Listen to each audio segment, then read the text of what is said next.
अस्सलामु अलैकुम वरहमतुल्लाहि वबरकातुह। इन्नल हम्दुलिल्लाह नहमदुहु व नस्तईनुहु व नस्तगफिरुहु व नऊज़ु बिल्लाहि मिन शुरूरि अनफुसिना व मिन सय्यिआति अमालिना। मन यहदिहिल्लाहु फला मुदिल्ल लहु व मन युद्लिल फला हादिय लहु व अशहदु अन्ना मुहम्मदन अब्दुहु व रसूलुहु सल्लल्लाहु तआला अलैहि व अला आलिहि व सहबिहि व सल्लम तस्लीमन कसीरा। अम्मा बाद फ़क़द क़ाल इमामुल बुख़ारी रहमहुल्लाहु तआला बाबु इत्तिबाइ निसाइल जनाज़ता क़ाल हद्दसना क़बीसतु इब्नु उक़बता क़ाल हद्दसना सुफ़यान अन ख़ालिदिल हज़्ज़ाई अन उम्मिल हुज़ैल अन उम्मि अतिय्यता रज़ियल्लाहु अन्हा क़ालत नुहीना अन इत्तिबाइल जनाइज़ व लम युज़म अलैना। মহান আল্লাহর সমস্ত প্রশংসা, সালাত এবং সালাম নাজিল হোক প্রিয় নবী সাল্লাল্লাহু আলাইহি ওয়াসাল্লামের উপর। আজ মঙ্গলবার 16ই রবিউল সানি 1445 হিজরি মোতাবেক 31 অক্টোবর 2023। আমাদের ধারাবাহিক আলোচনা সহিহুল বুখারীর জানাজার পর্ব নম্বর 6। ইমাম বুখারী রাহিমাহুল্লাহর এই জানাজার পর্বের অধ্যায় নম্বর হচ্ছে 29। এখান থেকে আমরা আজকে শুরু করব। বলছেন এই অধ্যায়ে ইমাম বুখারী রাহমাতুল্লাহি আলাইহি বাবু ইত্তিবাই নিসাইল জানাজাতা। এই অধ্যায় হচ্ছে মহিলাদের জানাজায় অংশগ্রহণ সম্পর্কে। ইত্তিবা মানে অনুসরণ করা, জানাজার অনুসরণ করা মানে জানাজা যাচ্ছে, জানাজার পেছনে পেছনে বা সাথে, জানাজার সালাতে আর দাফনে শরীক হইলেন। সালাত এবং দাফন, জানাজায় দুটো কাজ হয়। একটা হচ্ছে জানাজার সালাত আদায় করা, যাতে এক কিরাত নেকি রয়েছে, আর একটি হচ্ছে দাফনের শরীক হওয়া, তাতে আর এক কিরাত। যারা দুটোই কাজে শরীক হবে তাদের ক্ষেত্রে নবী সাল্লাল্লাহু আলাইহি ওয়াসাল্লাম 2 কিরাত আল্লাহ নেকি দেবেন, এক একটি কিরাত উহুদ পাহাড়ের সমান।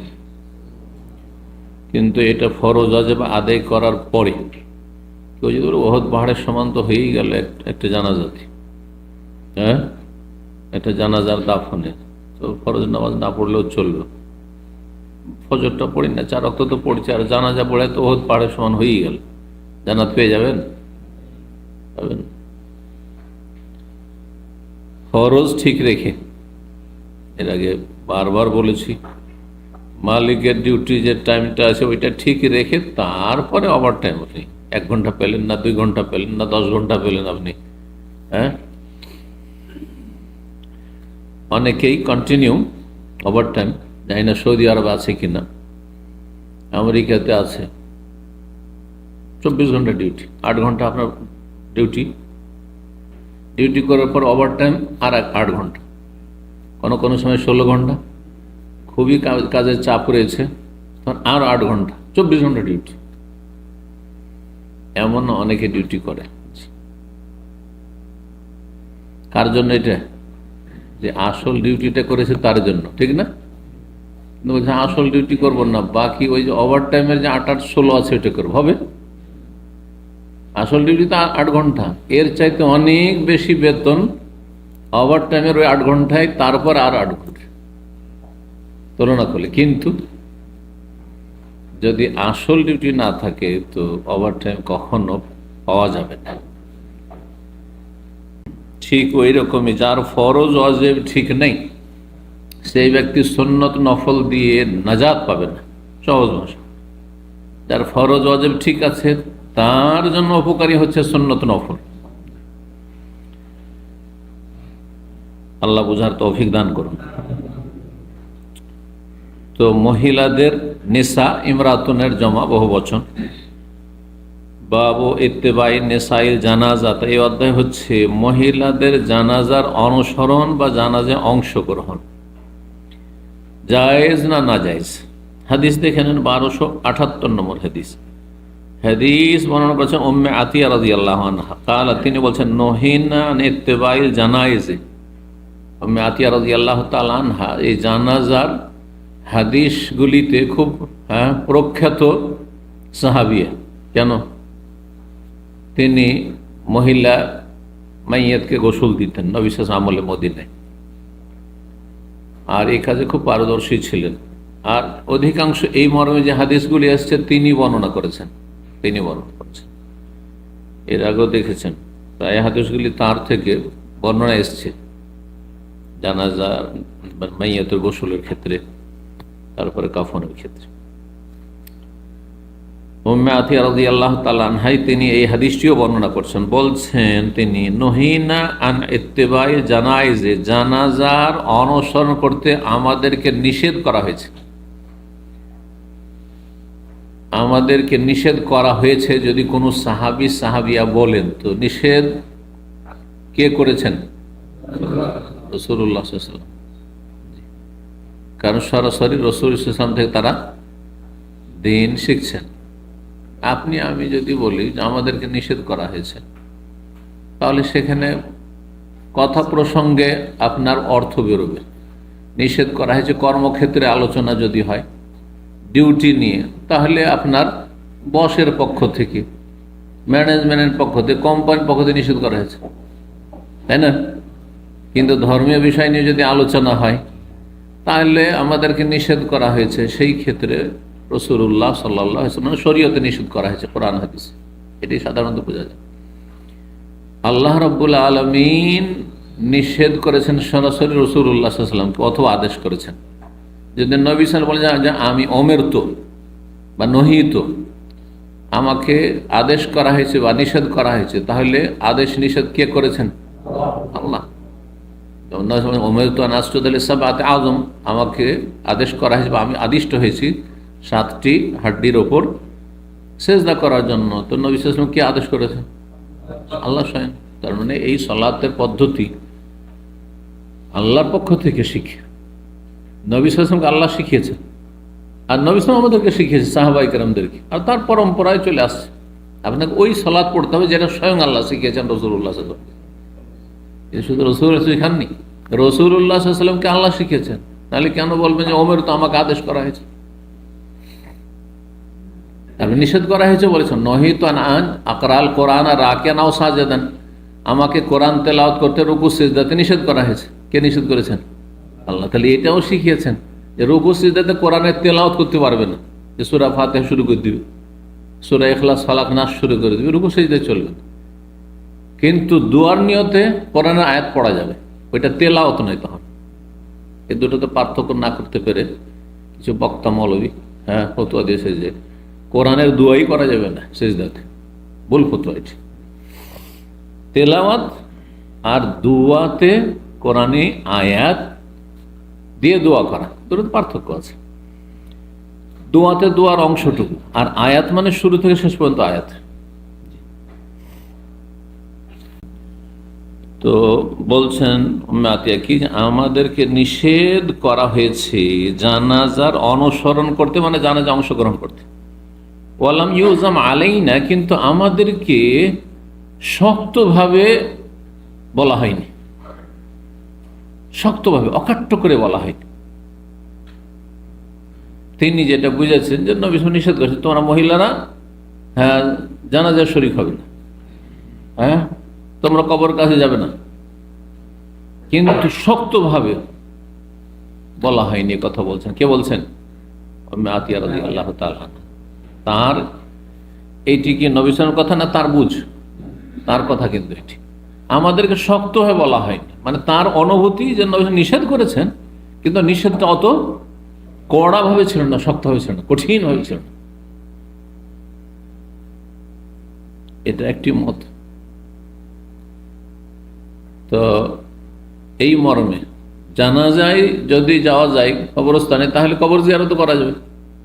জানাজায় যদি যাওয়া যায় মহিলাদের, তাহলে কবর জিয়ারত করে। এক হচ্ছে জানাজা মসজিদে জানাজা হচ্ছে, অথবা বাড়ির উঠানে, বাড়ির বাইরে, যে আমাদের দেশে বাড়ির গ্রামে অঞ্চলে বাড়ির বাইরে যে উঠান থাকে, সেখানে জানাজা হচ্ছে, আর মহিলারা ভিতরের উঠান থেকে তাদের শরীক হয়ে গেল, জায়েজ।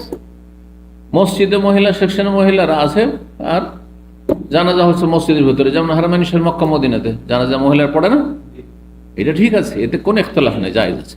কিন্তু কবরস্থানে গিয়ে জানাজায় হাজির হওয়া, এটা মহিলাদের জন্য জায়েজ নাই।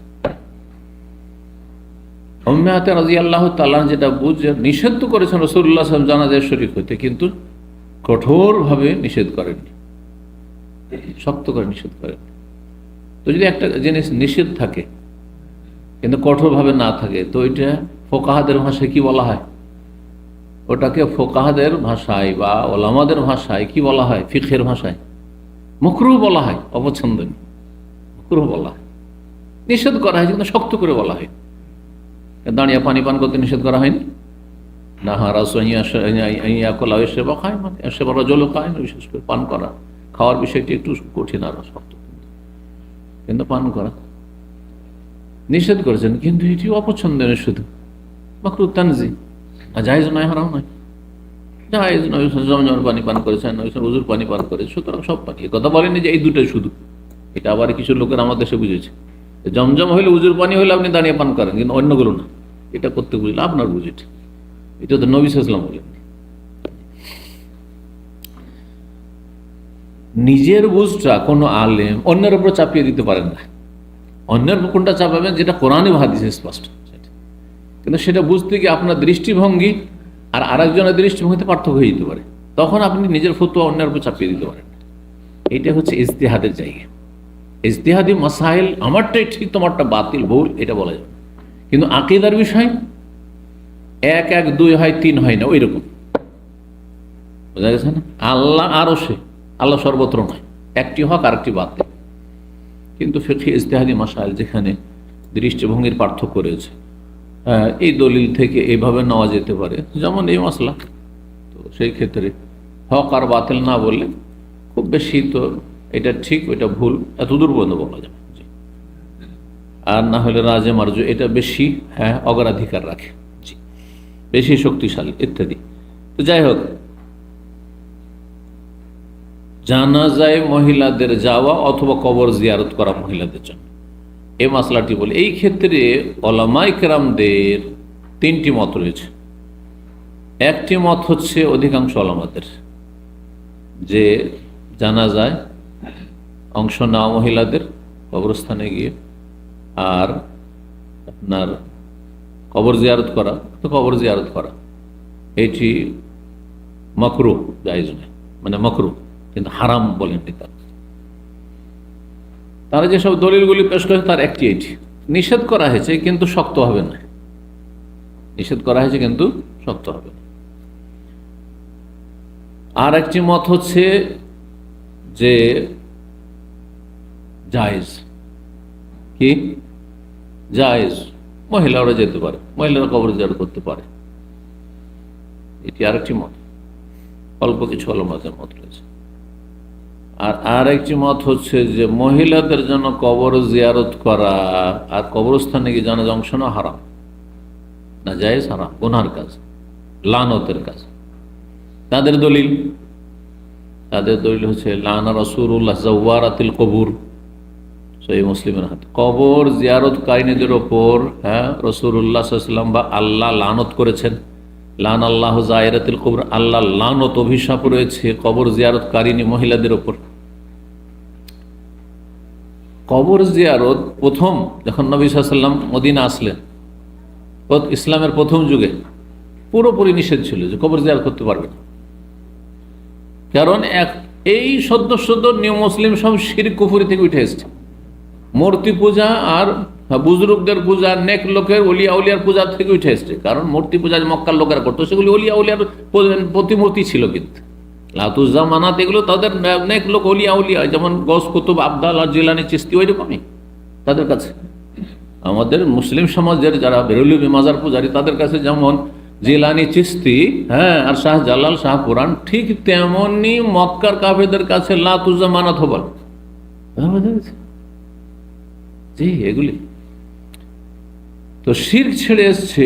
এদের যদি কবর জিয়ারত করতে দেওয়া যায়, তাহলে হতে পারে আবার এই কবর পূজা শুরু করে দেবে, আবার শিরক শুরু, এক গর্ত ধরে আর এক গর্ত পড়ে যাবে।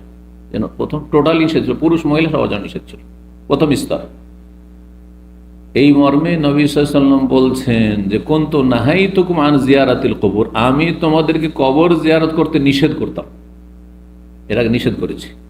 আলা ফাজুরুহা, এখন তোমরা জিয়ারত করতে পারো। বেশ কিছুদিন পরে, যখন ইসলাম কিছু শিখে গেছো, আকীদা শিখে গেছো, দিন সম্পর্কে জ্ঞান হয়ে গেছে, এখন আর শিরকের দিকে, মূর্তি পূজা বা মাজার পূজা, কবর পূজা দিয়ে ফিরে যাবে না। এখন জিয়ারত ফাইন্নাহা তুযাক্কিরুকুমুল আখিরা, এতে পরকাল স্মরণ করিয়ে দেবে। পুরুষদেরকে অনুমতি দিলেন, কিন্তু মহিলাদের নিষেধাজ্ঞা অব্যাহত থাকলো। ওই যে প্রথম নিষেধাজ্ঞা ছিল মহিলাদের জন্য থেকে গেল, এই সম্বোধনটি শুধু পুরুষদের জন্য। এই দল উলামায়ে কেরাম বলছে, যারা বলছেন যে কবর জিয়ারত করা মহিলাদের জন্য হারাম, আর যারা মুবাহ জায়েজ বলছেন, এই হাদিসটিকে আমভাবে ফিট করে দিচ্ছেন। তোমাদেরকে নিষেধ করেছিলাম কবর জিয়ারত করতে, পুরুষ মহিলা সবাইকে নিষেধ, এখন তোমরা জিয়ারত করে, এখানে তো ভেঙে বলেন যে পুরুষরা তোমরা জিয়ারত, মহিলারা করিও না। আর ওই লানতের হাদিসকে তারা উপেক্ষা করলো, ওই হাদিস পেশ করে না এই মতওয়ালারা। তোমরা এখন জিয়ারত করো পুরুষ মহিলা সবাইকে, সুতরাং মহিলাও জিয়ারত করতে পারে। মত হলো কয়টি? তিনটি। একদল বলছে জায়েজ মহিলাদের কবর জিয়ারত করা, কবরস্থানে যাওয়া। আর এক দল বলছেন যে মাকরুহ, অপছন্দনীয়। আর আরেক দল বলছেন যে হারাম। যারা হারাম বলেছেন তাদের শীর্ষস্থানীয় আইমা আরবাদের মধ্যে ইমাম আহমদ, আরও হানাফি মযহাবের একটি উক্তি রয়েছে, অন্যান্য মযহাবেরও কিছু উক্তি রয়েছে। আর বর্তমান যুগের তিনজন যে বড় পৃথিবীর আলেম, শেখ ইবনে বাজ রাহিমাহুল্লাহ, শেখ ইবনে উসাইমিন রাহিমাহুল্লাহ, শেখ আলবানী, এই শেখ আলবানী একটু গেছেন যে যদি সেখানে বেশি বেশি না যায়, কখন একবার গেল আর তারপরে সেখানে গিয়ে বিলাপ করবে না, আর শিরকেরও আশঙ্কা নেই, আকীদারও কোনো সমস্যা নেই, আর সেখানে গিয়ে কান্নায় ভেঙে পড়বে না, তাহলে তিনি। কিন্তু বাকি সেখানে বাজ বিন উসাইমিন, এইরকম, হ্যাঁ, ইমাম ইবনে তাইমিয়া রাহিমাহুল্লাহ, শেখ ইবনে তাইমিয়া, এই তিনজন মুজতাহিদদের মধ্যে যারা স্বাধীনভাবে চার মযহাবকে সামনে রেখে কোরআন সুন্নাহ নির্ভেজাল অনুসরণ করেছেন, যেসব আইম্মায়ে কেরাম, তাদের অন্যতম এই তিনজনকে বলা যেতে পারে। ইমাম ইবনে তাইমিয়া রাহিমাহুল্লাহ, ইমাম ইবনে বাজ, ইমাম ইবনে উসাইমিন। তারা বলছেন যে মহিলাদের জন্য কবর জিয়ারত করা মাঝে মধ্যে একবার শর্ত সাপেক্ষ, যদিও কান্না করবে না, ভেঙে পড়বে না, সেখানে গিয়ে বিলাপ করবে না, যদিও সেখানে শিরক, তবুও জায়েজ নাই, লানত, যেহেতু নবী সাল্লাল্লাহু আলাইহি ওয়াসাল্লাম লানত করেছেন। এটা হচ্ছে অধিক সতর্কতামূলক মত, যে মহিলারাকে জিয়ারত করতে কবরস্থানে দেওয়া হবে। যারা বলছেন যে মহিলারা যদি এসব শর্তগুলি ঠিক থাকে, সেখানে গিয়ে কান্নায় ভেঙে পড়বে না, হাওমাও করে, যেগুলো নিষেধ, বিলাপ করা আর মাতম করা, ওগুলো করবে না, আর শিরকেরও আশঙ্কা নেই, বদাকিদাও নেই তাদের।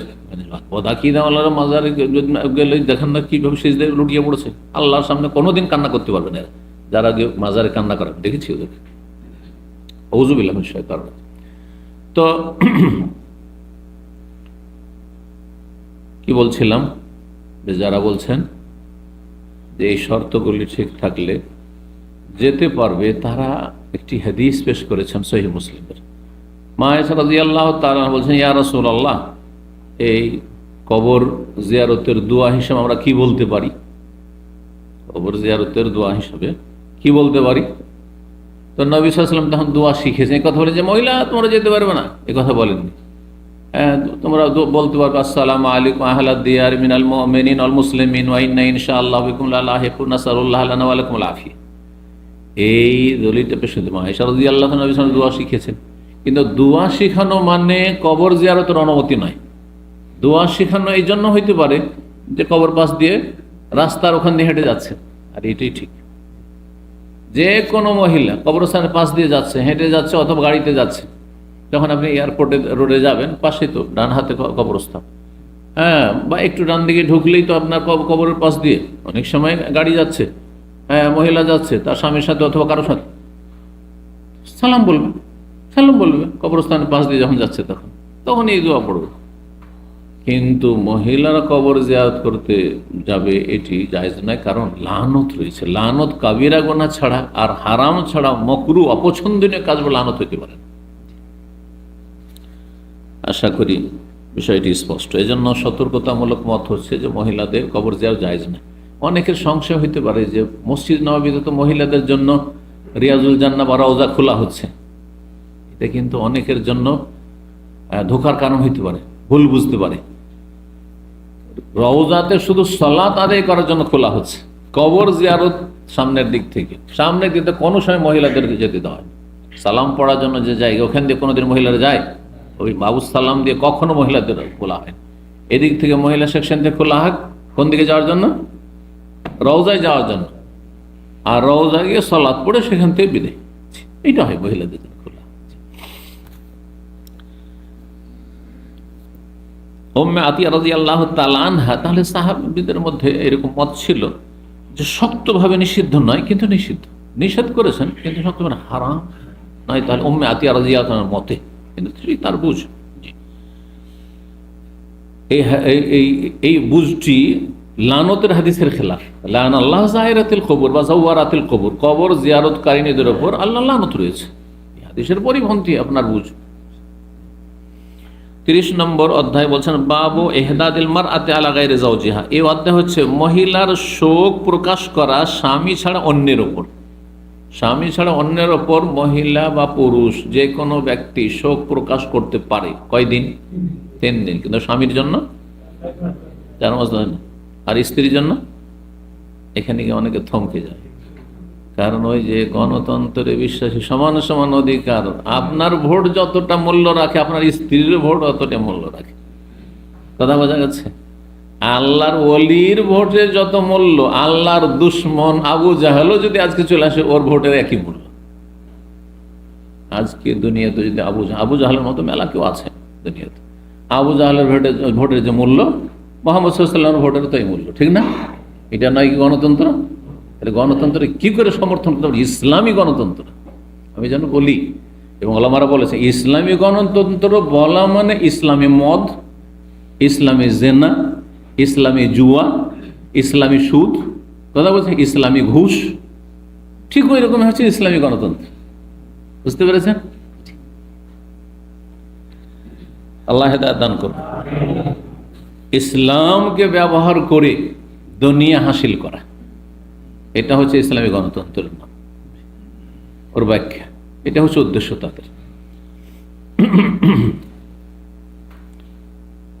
তো স্ত্রী স্বামীর জন্য শোক প্রকাশ করবে 4 মাস 10 দিন, মানে তাতে আতশগন্ধি লাগাবে না, বেশ কিছু কাজ, সুরমা লাগাবে না, আর ভালোভাবে সাজবে না, এই না কাজকর্ম করবে না, পাকশাক করবে, এটা নয় কিন্তু। কারণ অনেকে মনে করে যে শোক প্রকাশ করা মানে খাওয়া দাওয়া ভালো করে করব না, আর তারপরে পাকশাকও করবো না, কেউ দিল না হলে অনাহারে থেকে যাবো না, এটা আসলে নয় কিন্তু। তাহলে 4 মাস 10 দিন কি করবে যদি কেউ খাওয়াবার না থাকে? খাওয়াইতে হয় 4 মাস 10 দিন না। তো যাই হোক, পুরুষ স্ত্রী মারা গেছে, কয়দিন শোক পালন করবে? মহিলা কতদিন বিয়ে করতে পারবে না? 4 মাস 10 দিন শোক পালন করা মানে বিয়ে করতে পারবে না।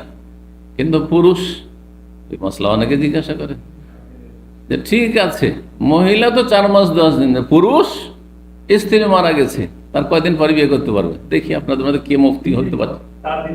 4 দিনের দিন, 3 দিনের মধ্যে যদি বিয়ে করে না যায়, এর দলিল ওই একসাথে 4টা যেখানে রাখতে পারছে জায়েজ, তো মরার সাথে সাথে যদি বিয়ে করে তো অসুবিধা আছে নাকি? অনেকে আছেন স্ত্রী যেন তার জন্য জাহান্নাম, স্ত্রীর ভালোবাসা আছে সেই জন্য শোকটা তাজা হয়েছে, আমি বিয়ে করবো না, সেটা ভিন্ন বিষয়, তার ব্যাপার সেটা। কিন্তু শরীয়তে এমন কোনো বাধা নিষেধ নেই, এমন কোনো বাধা নিষেধ নেই যে যেদিন মারা গেল স্ত্রী ওই দিন বিয়ে করতে পারবেন না। আর দলিল নিয়ে আসেন, কোনো দলিল নেই। কথা বোঝা গেছে?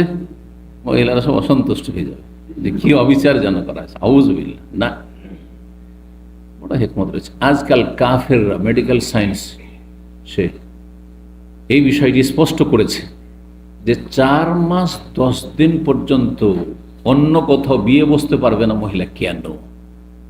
কারণ আগে যে স্বামীর সাথে সহবাস হয়েছে 4 মাস 10 দিন শোকের অবস্থায় যখন থাকে, এই ক্ষেত্রে 4 মাস 10 দিন বাড়িয়ে দেওয়া হলো। আর তালাকের ক্ষেত্রে 3টা মাসিক, মানে 3 মাসের মধ্যে, অনেক সময় 2.5 মাস, 2 মাসের মধ্যে 3 মাসিক হয়ে যেতে পারে, ঠিক না?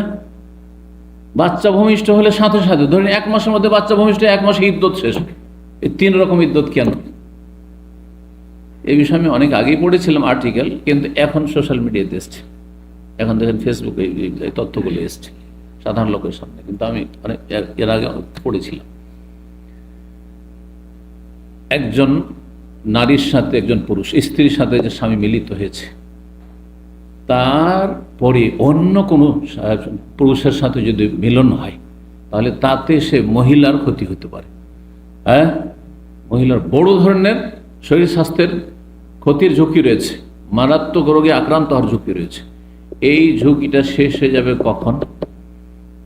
যখন খুব একটা মানসিক অশান্তিতে নেই, কষ্টে নেই, তখন 3 মাসের মধ্যে মোটামুটি। আর বাচ্চা ভূমিষ্ঠ হলো, বাচ্চা যেহেতু ভূমিষ্ঠ হয়েই গেল, অসুবিধা, অল্প সময় 10 দিন 20 দিনের মধ্যে বাচ্চা ভূমিষ্ঠ হলে আর সেই ক্ষতির আশঙ্কাটা থাকে না।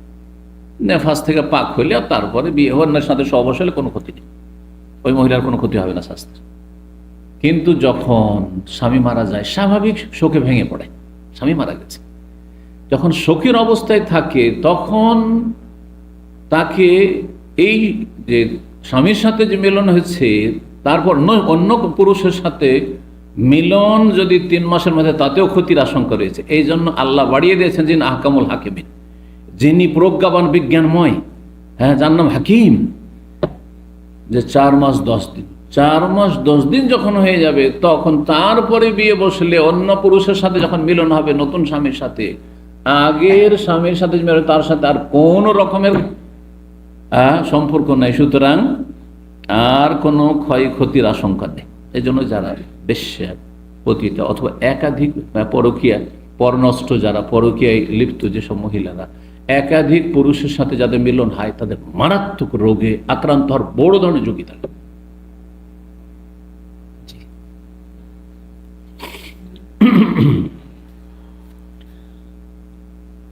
তো বলছেন যে মহিলা তার স্বামী ছাড়া অন্যের ওপর শোক করবে, হ্যাঁ, শোক করবে কয়দিন? 3 দিন, তার বেশি নয়। এই মর্মে 1279 নম্বর হাদিস ইমাম মুহাম্মদ ইবনে সিরিন তাবি বর্ণনা করছেন, বলছেন তুফিয়া ইবনুল উম্মে আতিয়া রাদিয়াল্লাহু তাআলা আনহার একটি সন্তান, ছেলে সন্তান মারা যায়। এই উম্মে আতিয়া সাহাবিয়া।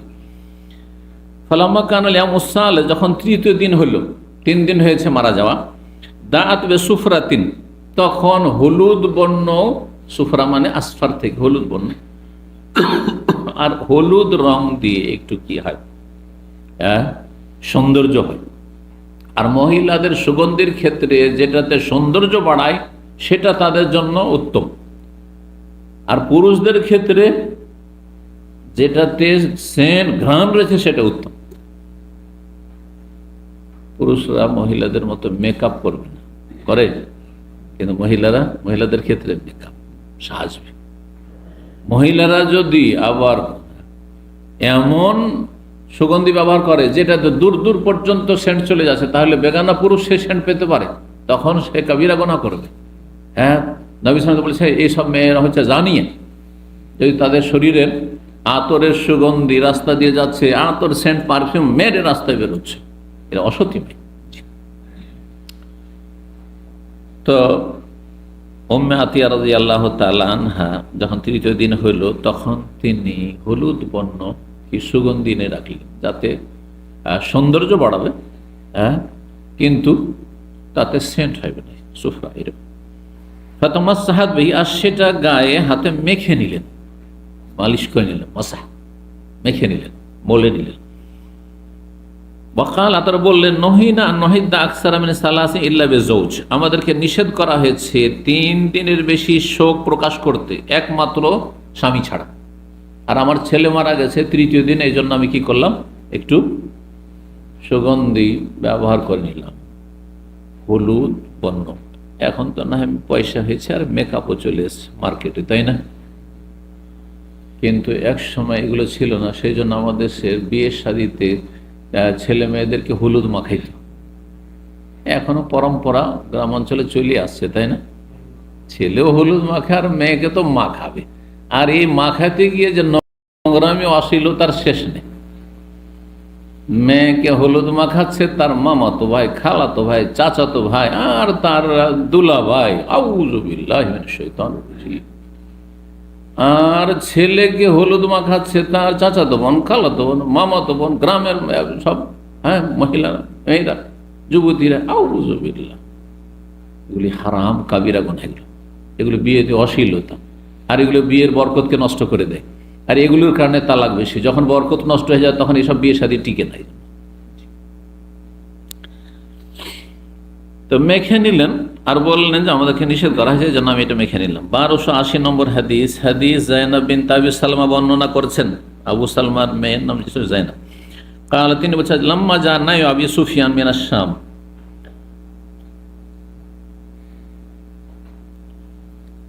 বলছেন যে যখন আবু সুফিয়ানের মৃত্যুর খবর আসলো শাম দেশ থেকে, তাহলে আবু সুফিয়ান রাদিয়াল্লাহু তাআলা আনহু শাম দেশে চলে গেছিলেন শেষ সময়।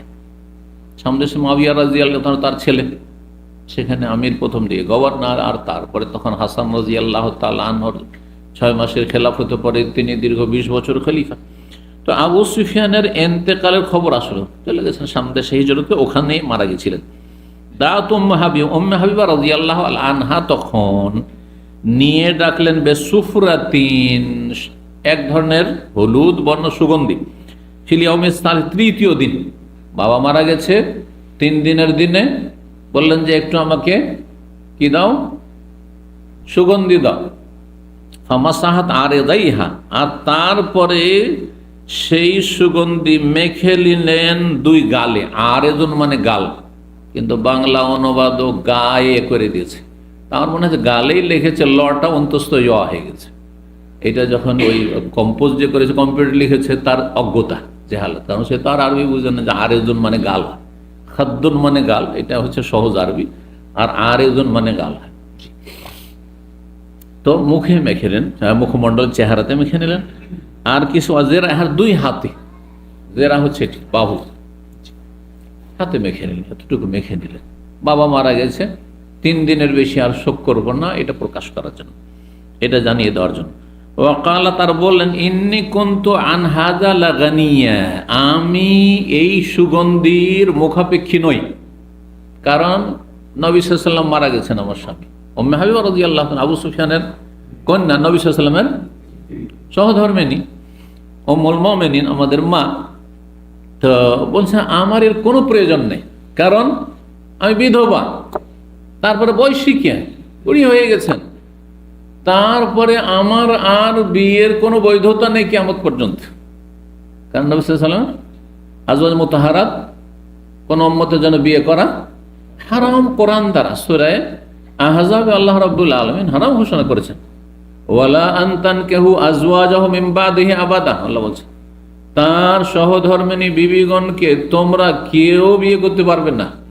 ইন্না যালিকুম কানা ইউযিন নবিয়্যা, কারণ তার স্ত্রীদেরকে বিয়ে করাটা নবীকে কষ্ট দেবে।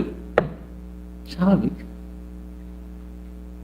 একজন মানুষ মারা যাওয়ার পরে তো কেউ জানতে পারে না, তাই না? আমরা জানতে পারবো না যে আমাদের স্ত্রীদের কি হলো, ঠিক কিনা? কিন্তু বেঁচে থাকাকালীন ধরে তালাক হয়েছে, তালাক দিয়ে দিয়েছেন, তারপরে যেই লোকটি বিয়ে করেছে আপনার ওই তালাক দেওয়া স্ত্রীকে, তার সাথে আপনার আন্তরিকতা হইতে পারে না। হ্যাঁ, তাকে আপনি খুব শক্ত কড়া নজরেই দেখবেন যে তুই আমার তালাক দেওয়া স্ত্রীকে বিয়ে করেছিস, ঠিক না? এটা মানুষের নেচার, প্রকৃতি। তাহলে একটা মনোকষ্ট আছে যে আমি তালাক দিয়ে তুই বিয়ে করেছিস। এই জন্য অনেকেই এরকম ঘটনা জানি, পরকীয়ায় লিপ্ত হয়েছে, বা অথবা তার স্বভাব চরিত্র খারাপ, তার সাথে হয়তো এরকম কিছু হয়েছিল, তালাক দিয়ে দিচ্ছে, রাখেনি, এরকম লোকের চিনি। আর তারপরে তখন যার সাথে পরকীয়ায় লিপ্ত হয়েছিল তাকে সে ওয়ার্নিং দিয়েছে, তুই যদি বিয়ে করিস তো তোকে বাঁচতে দেবো না, বাঁচতে দেবো না, কারণ তোকে বিয়ে করতে দেবো না। আমি আমার স্ত্রীকে তুই বিয়ে করবি, তালাক দিয়ে দিচ্ছে। তারপরে চিন্তা করুন তো দেখি। তো আল্লাহ কোরআনে বলছেন নবী সাল্লাল্লাহু, তারপর নবী বেয়াদবি আল্লাহ শরীয়তে হারাম করেছেন।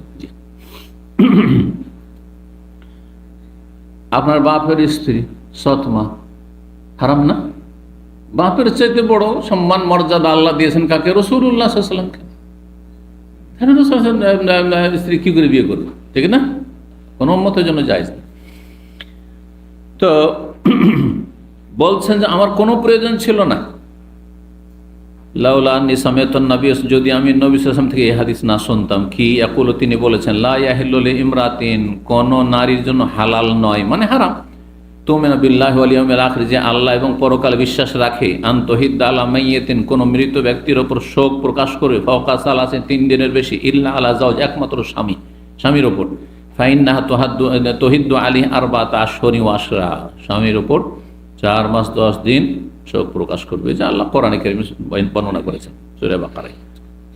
ওয়াল্লাযিনা ইউতাওয়াফাউনা মিনকুম ওয়া ইয়াযারুনা আজওয়াজা ইয়াতারাব্বাসনা বিআনফুসিহিন্না আরবাতা আশহুরিন ওয়া আশরা, তোমাদের মধ্যে যারা ইন্তেকাল করবে, ইউতাওয়াফাউনা মিনকুম ওয়া ইয়াযারুনা আজওয়াজা, আর স্ত্রীদেরকে যদি ছেড়ে যায়, এক অথবা একাধিক স্ত্রী, ইয়াতারাব্বাসনা বিআনফুসিহিন্না, তারা অপেক্ষা করবে, বিয়ে বসতে পারবে না, অর্থাৎ ইদ্যত পালন করবে কতদিন? আরবাতা আশহুরিন ওয়া আশরা, 4 মাস 10 দিন। 3 4 12, 120 আর 10 কত হইল? 130। 1281 নম্বর হাদিস। হাদিস জায়নাব বিনত আবি সালামা বলেন, আখবার কাল দাখালতু আলা উম্মি হাবিবা, আমি উম্মি হাবিবা রাদিয়াল্লাহু তাআলার কাছে প্রবেশ করলাম, যিনি নবী সাল্লাল্লাহু আলাইহি ওয়াসাল্লামের সহধর্মিণী। ফাকালাত, বলেন, সামিআতুন নবী সাল্লাল্লাহু আলাইহি ওয়াসাল্লাম ইয়াকুল, আমি নবী সাল্লাল্লাহু আলাইহি ওয়াসাল্লাম বলতে শুনেছি এই হাদিসটি, লা ইয়াহিল্লু লিইমরাতিন তুমিনু বিল্লাহি ওয়াল ইয়াউমিল আখির তুহিদ্দু আলা মাইয়িতিন ফাওকা সালাসিন ইল্লা আলা যাওজিন আরবাতা আশহুরিন ওয়া আশরা। আগের হাদিসের অংশটুকু, যে কোন মহিলার জন্য জায়েজ নয়, যে আল্লাহ পরকালে বিশ্বাসী, যদি তার ঈমান থাকে, তাহলে কারো ওপর শোক প্রকাশ করে 3 দিনের বেশি এটি জায়েজ নয়, একমাত্র স্বামী ছাড়া, 4 মাস 10 দিন স্বামীর। 1282 নম্বর হাদিস, সুম্মা দাখালতু আলা যায়নাব বিনতে জাহাশ, তারপর আমি প্রবেশ করলাম যায়নাব বিনতে জাহাশ রাদিয়াল্লাহু তাআলা আনহার বাড়িতে, তার ঘরে গেলাম। উম্মে হাবিবা নবী সাল্লাল্লাহু আলাইহি বিবি, আর যায়নাব বিনতে জাহাশ নবী সাল্লাল্লাহু আলাইহি ওয়াসাল্লামের বিবি। জি, তো যায়নাব বিনতে জাহাশের বাড়িতে গেলাম, হিনা তুফি আখুহা, যখন তার ভাই মারা গেছে, তার ভাইয়ের ইন্তেকালের পরে। ফাদাআত বিতিবিন, তিনি সুগন্ধি নিয়ে ডাকলেন। ফামাসসাদ বিহা, সেটা স্পর্শ করলেন, গায়ে হাতে একটু মেখে নিলেন। সুম্মা কালাত, তারপরে বলছেন, যায়নাব বিনতে জাহাশ একই কথা বলছেন যা উম্মে হাবিবা রাদিয়াল্লাহু আনহা বলেছেন। বলছেন, মালি বিতিবে মিন হাজাতিন, আমার আতর সুগন্ধির কোনো প্রয়োজন নেই, বয়সীকে বিয়ে করব না, বিধবা, হ্যাঁ, আমার জন্য বিয়ে জায়েজ নাই। সুতরাং কি মেকআপ সাজে কে? সাজে কি? যার বিয়ের আশা আছে, হ্যাঁ, যে বিয়ে করবো আমি, তাহলে সাজবে। বিধবা সাজবে কেন যদি বিয়ে না করে? ফিতনার কারণ হবে। এইদিকে মেকআপ করছে আর ওইদিকে বিয়েও করছে না, তো ফিতনার কারণ হবে না? সে ফিতনা লিপ্ত হবে, অন্যকে ফিতনা লিপ্ত করবে। সুতরাং আমাদের সমাজে বিধবারা বিয়ে করছেন, হয় বিয়ে করার জন্য মন মানসিকতা তৈরি করো যে আমি বিয়ে বসবো, আর তারপরে তুমি মেকআপ করো। আর না না না, আমি এই ছেলে মেয়ে নিয়ে থেকে যাবো, যেমন বাঙালি সমাজের মহিলাদের মন মানসিকতা, বিয়ে আমি করবো না, যে 1টা 2টা বাচ্চা আছে, 20 বছর 25 বছর 30 বছর বয়স, তারপর আজীবন বিয়ে করছেন। তাহলে শর্ত হচ্ছে যে গুনাহ থেকে বেঁচে থাকতে, এদিকে গুনাহ থেকেও বাঁচবে না তুমি, আর এদিকে বিয়েও করবে না তুমি। এটা দুটো অন্যায়। এক তো সুন্নতের খেলাফ কাজ করলে, বিয়ে করলে না, আর এটা করতে গিয়ে তুমি কি করলে? গুনাহ থেকে বাঁচলে না, কাবিরা গুনাহে লিপ্ত হইলে। ওটাই জায়েজ না। গুনাহ থেকে বাঁচার শর্তে আপনি বিয়ে করবো না বলতে পারেন, বিয়ে করার সুন্নাত সাধারণ অবস্থায়। কিন্তু গুনাহ হওয়ার যখন সম্ভাবনা থাকবে পুরুষ অথবা নারীর, তখন বিয়ে করা ফরজ, তখন বিয়ে করা ফরজ।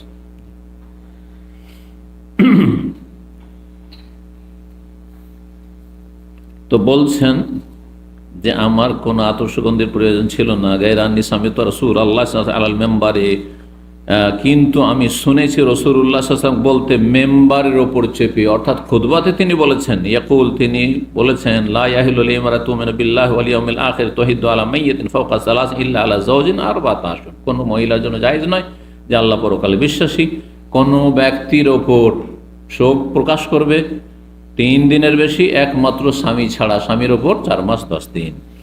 31 নম্বর অধ্যায় হচ্ছে বাবু জিয়ারতুল কবর। এই অধ্যায় হচ্ছে কবর জিয়ারত করা সম্পর্কে, কবর জিয়ারত সম্পর্কে। কবর জিয়ারত করা ফরজ না সুন্নাত না মাকরুহ না হারাম না জায়েজ? জায়েজ, সুন্নাত তো নয়। কবর জিয়ারত নাকি নেই? আসছে যে কেমন করে জায়েজ বললেন? নবী সাল্লাল্লাহু আলাইহি ওয়াসাল্লাম তোমরা কবর জিয়ারত করো, তাতে পরকাল স্মরণ আসবে। পরকাল স্মরণ করা নেকির কাজ নয়? আর নবী সাল্লাল্লাহু আলাইহি ওয়াসাল্লাম নির্দেশ দিচ্ছেন, নবীর হুকুম কমপক্ষে সুন্নাত। হয় নবীর হুকুম পালন করা ফরজ, কিছু কিছু বিষয় রয়েছে নবী হুকুম করেছেন ফরজ, আল্লামর ওজুব। আর অনেক ক্ষেত্রে রয়েছে যে নবী সাল্লাল্লাহু আলাইহি ওয়াসাল্লাম হুকুম দিয়েছেন কিন্তু সেটা আবশ্যক করে দেননি, তখন সেটা কি বলবো? সুন্নাত। হ্যাঁ, সুন্নাত মুস্তাহাব। তো কবর জিয়ারত করা হচ্ছে সুন্নত, কবর জিয়ারত করা সুন্নত। কিন্তু জিয়ারত হচ্ছে তিন রকমের। যেটি শরীয়ত সম্মত জিয়ারত সেটি হচ্ছে সুন্নাত, আর শরীয়ত বিরোধী জিয়ারত হচ্ছে দুই প্রকার: শিরকি জিয়ারত, জিয়ারাতুন শিরকিয়া, আর বেদাতি জিয়ারত, জিয়ারাতুন বেদআইয়া। শিরকি জিয়ারত যদি কেউ কবরে গিয়ে আল্লাহ ছাড়া অন্যকে ডাকে, শাহজালাল বাবাকে উদ্ধার করো, আমাকে ইলেকশনে পাশ করায়, হ্যাঁ তোমার বাবা, তোমার এখান থেকে আমি হাজিরা দিয়ে ইলেকশনের প্রচারণা শুরু করলাম, তাহলে শিরকি জিয়ারত। চাদর চড়িয়ে দিল, এখান থেকে কিছু আশা করছি চাদর চড়াইলে পাবো, হাসি মোরগ নিয়ে গিয়ে আস্তানায় জবাই করলো কোনো মাজারে, শিরকি জিয়ারত, কুফরি জিয়ারত, ইসলাম ভঙ্গকারী জিয়ারত। আর বেদাতি জিয়ারত হচ্ছে যে কিছু বেদাত করলো, সুন্নতি তরিকার জিয়ারত। সুন্নতি তরিকার জিয়ারতের উদ্দেশ্য হচ্ছে দুইটি। উদ্দেশ্য হচ্ছে, একটি হচ্ছে নিজের ফায়দা, আর একটি মৃত ব্যক্তির ফায়দা। নিজের ফায়দা হচ্ছে যে তোজাক্কিরুকুমুল আখিরা, পরকাল স্মরণ আসবে, আমার মনটা নরম হবে, হ্যাঁ দুনিয়ার লোভ, হ্যাঁ লালসা আর গুনাহ কমে আসবে, এখানে আমাকে আসতে হবে, সংশোধন হবে, আখিরাত স্মরণ আসবে, কখন আমার মত চলে আসবে, আমি ঠিক হয়ে যাই। এটা নিজের ফায়দা হল। আর মাইয়াতের কি ফায়দা? তার জন্য দোয়া করলেন, তার জন্য দোয়া করলেন। ওলামারা কেউ কেউ বলেছেন তৃতীয় আর একটি ফায়দা, ওটাও শুনে রাখে পারফেক্ট। সেটা হচ্ছে একটা সুন্নত পালন হইল। সুন্নত পালন করা একটা বড় ফায়দা, যে নবী সাল্লাল্লাহু আলাইহি ওয়াসাল্লাম কবর জিয়ারত করেছেন, রাতে দিনে মাঝে মধ্যে চলে গেছেন কবরে, জাননি জিয়ারত করতে।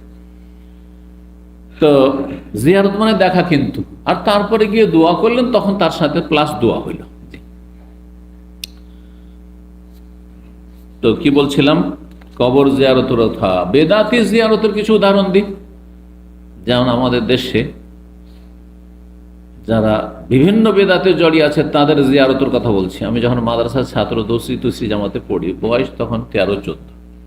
হ্যাঁ, আর আমাদের গ্রামে একটি মহল্লা হচ্ছে আহলে হাদিস, আর দুটি মহল্লা হচ্ছে পাড়া, হচ্ছে একটি গ্রামের পাড়া থাকে, যে দুটি পাড়া হচ্ছে হানাফি। তো ওদের কবর জিয়ারত ছিল, চলে গেছি, দেখেছি কবর জিয়ারত, চলে গেছি। মাদ্রাসার ছাত্র দেখে 14 বছর 15 বছর বয়স, আমাকে দোয়া করতে বলে দিয়েছে। ওরা জানে না যে আমি দোয়া করতে, ওদের তরিকা জানিও না। আমি সরাসরি দোয়া শুরু করে দিয়েছি।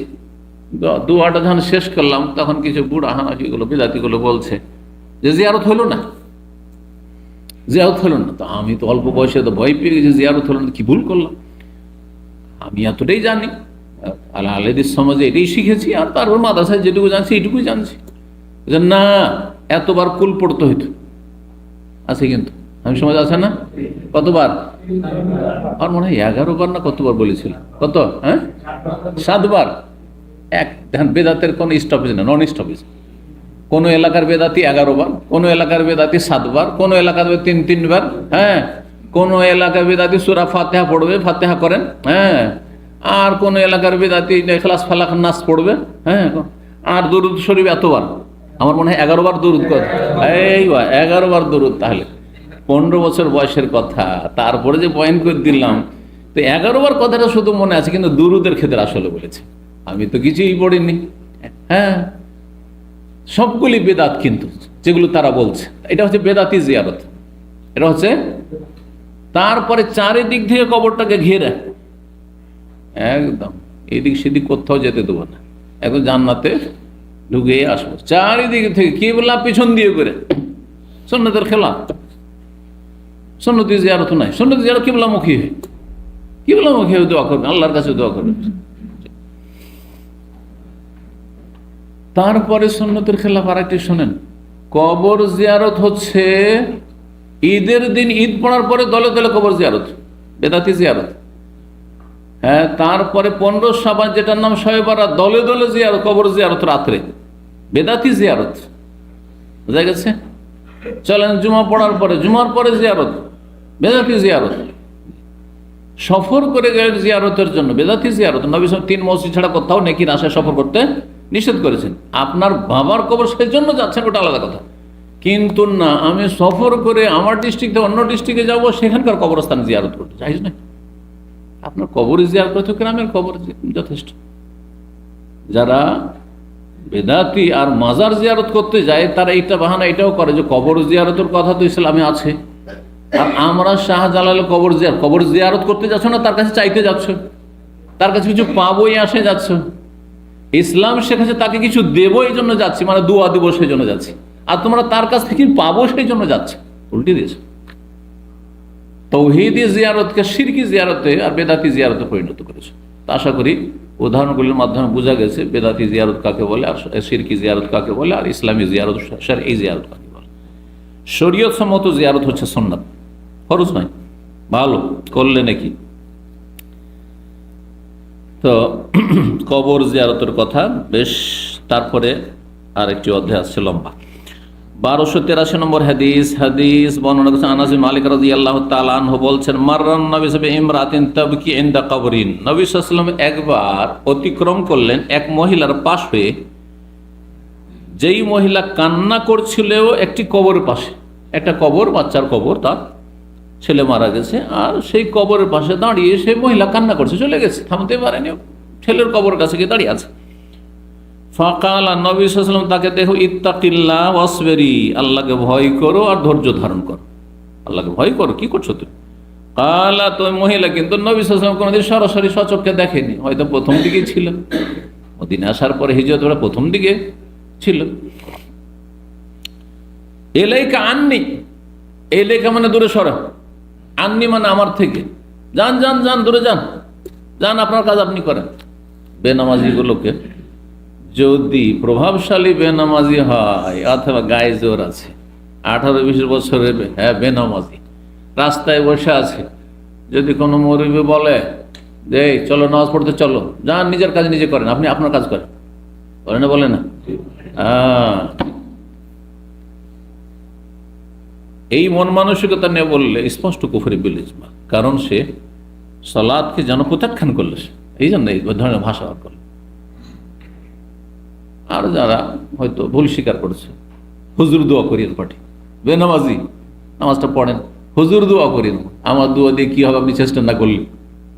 আমাকে অনেক জায়গাতে বিভিন্ন ক্যাম্পে একসময় গিয়েছি, শিক্ষিত মানুষ তারা, ফোরম্যান, সুপারভাইজার সব, তো ওদের বন্ধু কেউ আমাদের দিনী ভাই আছে, বলছে শেখ খুব ভালো মানুষ, কিন্তু নামাজটাতে একটু ত্রুটি আছে, একটু নসিহত, একটু উপদেশ দেন।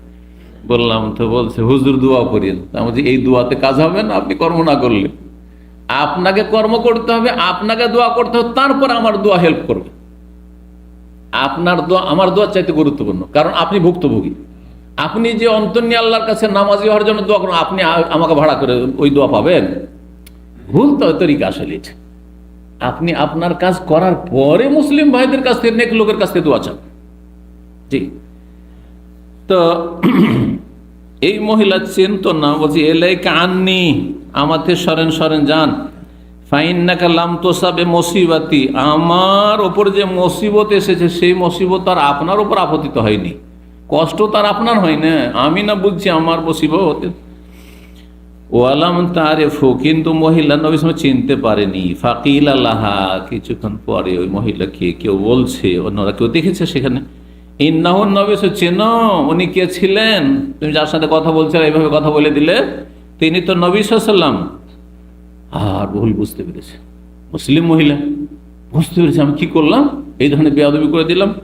দৌড় দিয়ে ছুটে এসে নবী সাল্লাল্লাহু আলাইহি ওয়াসাল্লামের বাড়িতে, বলছে ফাআতাত বাবান নবী সাল্লাল্লাহু আলাইহি ওয়াসাল্লাম, নবী সাল্লাল্লাহু আলাইহি ওয়াসাল্লামের দরজায় এসে উপস্থিত মহিলা, বাড়ির গেটে। ফালাম তাজিদ ইনদাহু বাওয়াবিনা, তার কাছে এসে, তার বাড়িতে এসে কোন প্রহরী, গেটম্যান পেলেন না। সিকিউরিটি গার্ড, যেমন নেতাদের সাথে দেখা করতে হইলে, পয়সাওয়ালাদের সাথে দেখা করতে হইলে, আরে বাপরে বাপ, সিকিউরিটি গার্ড ধাক্কা দিয়ে আপনাকে সেখান থেকে বিদায় করবে, যদি ওপর থেকে গ্রিন সিগন্যাল না থাকে, তাই না? কোন সেখানে গেটম্যান ছিল, বাবা বাপ থেকে, প্রহরী পেলেন না। অর্থাৎ নবী সাল্লাল্লাহু আলাইহি ওয়াসাল্লাম এত বড় ব্যক্তিত্ব, কিন্তু কিরকম সাদাসিধা জীবন যাপন করছেন এই কথা বলতে চাইছে বর্ণনা করে। বলছেন ফাকারাত, ওই মহিলা নবী সাল্লাল্লাহু আলাইহি ওয়াসাল্লামকে বলছে গিয়ে, লাম আরিফকা, হে আল্লাহ রাসূল, আপনাকে আমি চিনতে পারিনি। জি, ভুল স্বীকার করছেন, অনতপ্ত বলছেন আপনাকে চেনে, না হলে আমি এই কথা বলতাম না। ফাকাল নবী সাল্লাল্লাহু আলাইহি ওয়াসাল্লাম, রাগান্বিত হননি? আমরা হইলে আরে বাপ কি যে রাগ, মেজাজ গরম, তাই না? নবী সাল্লাল্লাহু আলাইহি ওয়াসাল্লাম কোনো রাগ করেননি, কষ্ট পাননি। বলছেন ইন্নামাস সাবরু ইনদা সাদমাতিল উলা, সত্যিকারের ধৈর্য ধারণ হচ্ছে প্রথম ধাক্কার সময়। সাদমা মানে ধাক্কা, এই জন্য অ্যাক্সিডেন্টকে কি বলা হয়? সাদমা, সাদমা বলা হয়। বাম্পারটাকে সাদ্দাম বলা হয়েছে, সাদমা মানে ধাক্কা। প্রথম ধাক্কাতে, মুসিবতের যখন প্রথম ধাক্কা, প্রথম দিন, প্রথম সময় আপনাকে ধৈর্য ধারণ করতে হবে। আর কান্নাকাটি করে সবাই ধৈর্য ধরে, কাফেরও তো ধৈর্য ধরে, ধরে না? 32 নম্বর অধ্যায় বলছেন বাবু কাউলিন নবী সাল্লাল্লাহু আলাইহি ওয়াসাল্লাম ইউআযাবুল মাইয়্যিতু বিবাযি বুকাই আহলি আলাইহি। এই অধ্যায় হচ্ছে নবী সাল্লাল্লাহু আলাইহি ওয়াসাল্লামের এই হাদিস সম্পর্কে, এই বাণী সম্পর্কে কি বলেছেন নবী সাল্লাল্লাহু আলাইহি ওয়াসাল্লাম সেই হাদিসগুলিতে?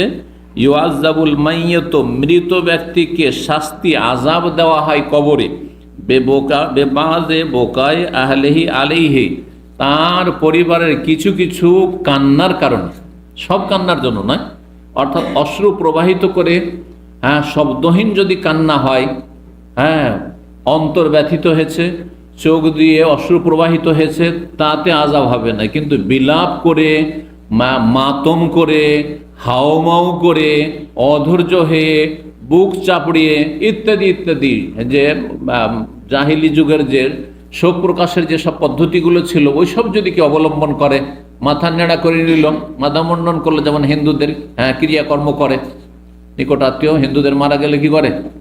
মাথা নেড়া করে। এগুলি হচ্ছে হারাম, এগুলোর কারণে মাইয়্যতকে আযাব। এইরকমই কান্নার ক্ষেত্রে মুসলিম সমাজের অজ্ঞদের মধ্যে যে কান্না রয়েছে, মহিলাদের কান্না বয়ান করে, আমাদের আঞ্চলিক ভাষার বয়ান করে, মানে যেমন ওয়াজ মাহফিলের সুরের বয়ান হয়, তেমন কান্নার সুর একটা আছে ওদের।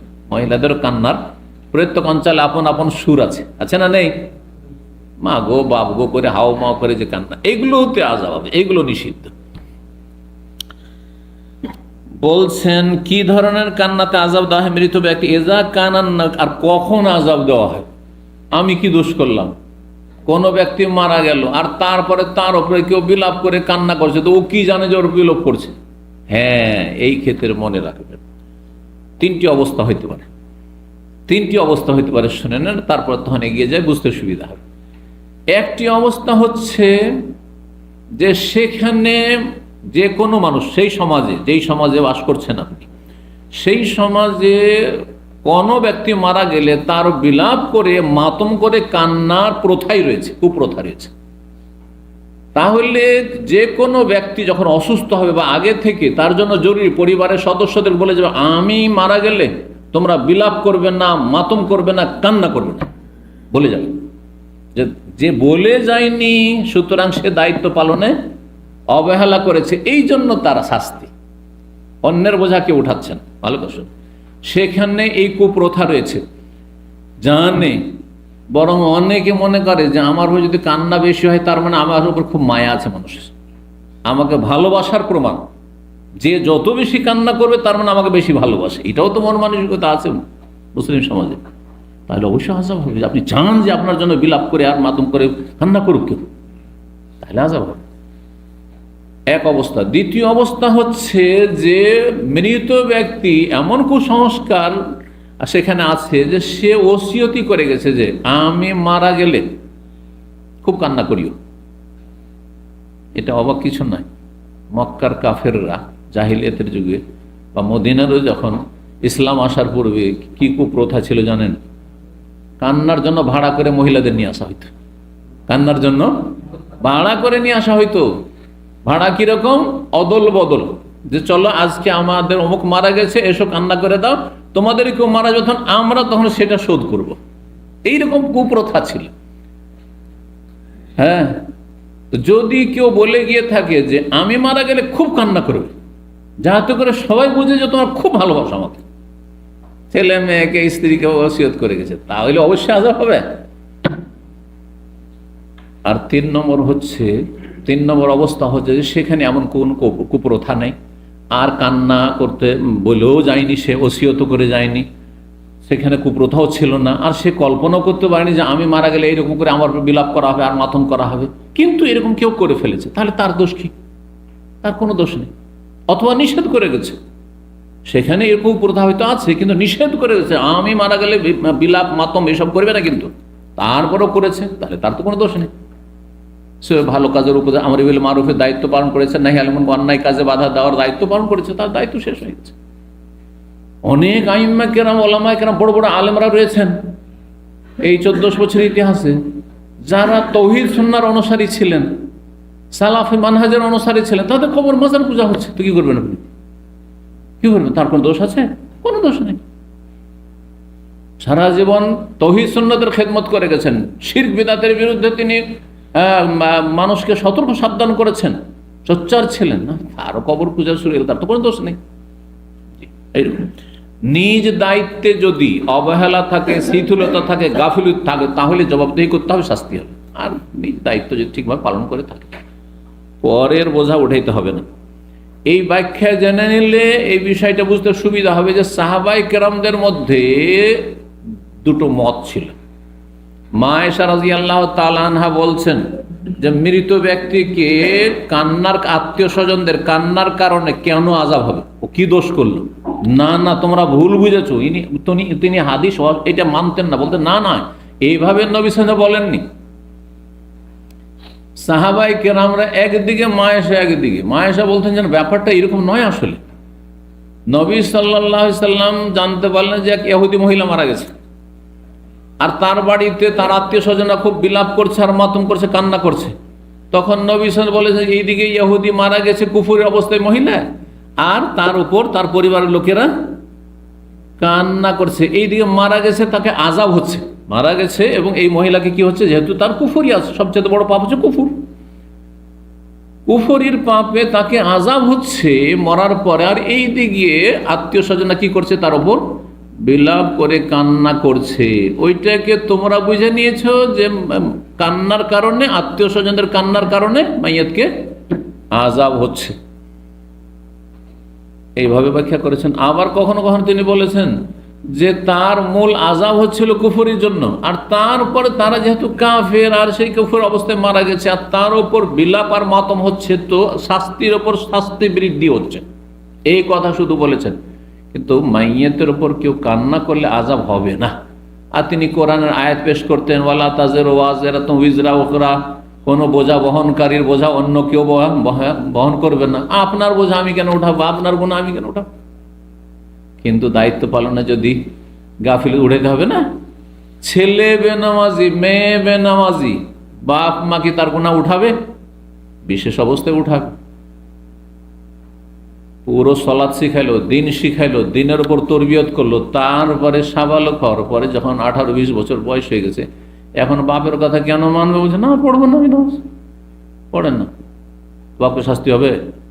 ছোট থেকে সে 7 বছর থেকে তরবিয়ত করেছে, 10 বছরের চাপ সৃষ্টি করেছে, তারপর তার সাথে করে নিয়ে সালাত আদায় করেছে, বেনামাজি হয়ে গেল, পরে হইতে পারে না, কোনো গুনাহ নেই তার বাপ।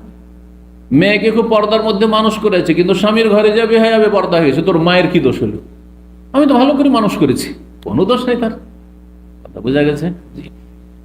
কিন্তু তরবিয়তে ত্রুটি, সহশিক্ষা দিয়েছে, বাপ মা বেহায়াবে পর্দা করেছে, বাপ মা ছোট থেকে নামাজ শিখায়নি, আর তারপরে যখন 20 বছর 18 বছর বয়স হয়ে গেছে, তখন হয়তো কোনো সময় বলেছে না, আসল সময় তুমি তার তরবিয়তই করনি, ইমান ইসলামী তরবিয়ত করনি, দিনের কোনো জ্ঞানই দাওনি, নামাজের দোয়া শোনাই শিখাওনি, তুমি দুনিয়া শিখেছো, ডাক্তার ইঞ্জিনিয়ার বানিয়েছো, কিন্তু সহি শুদ্ধ কোনোদিন নামাজের কথা বলোই নি, তাহলে অবশ্যই বাপকে শাস্তি হবে, মাকে শাস্তি হবে।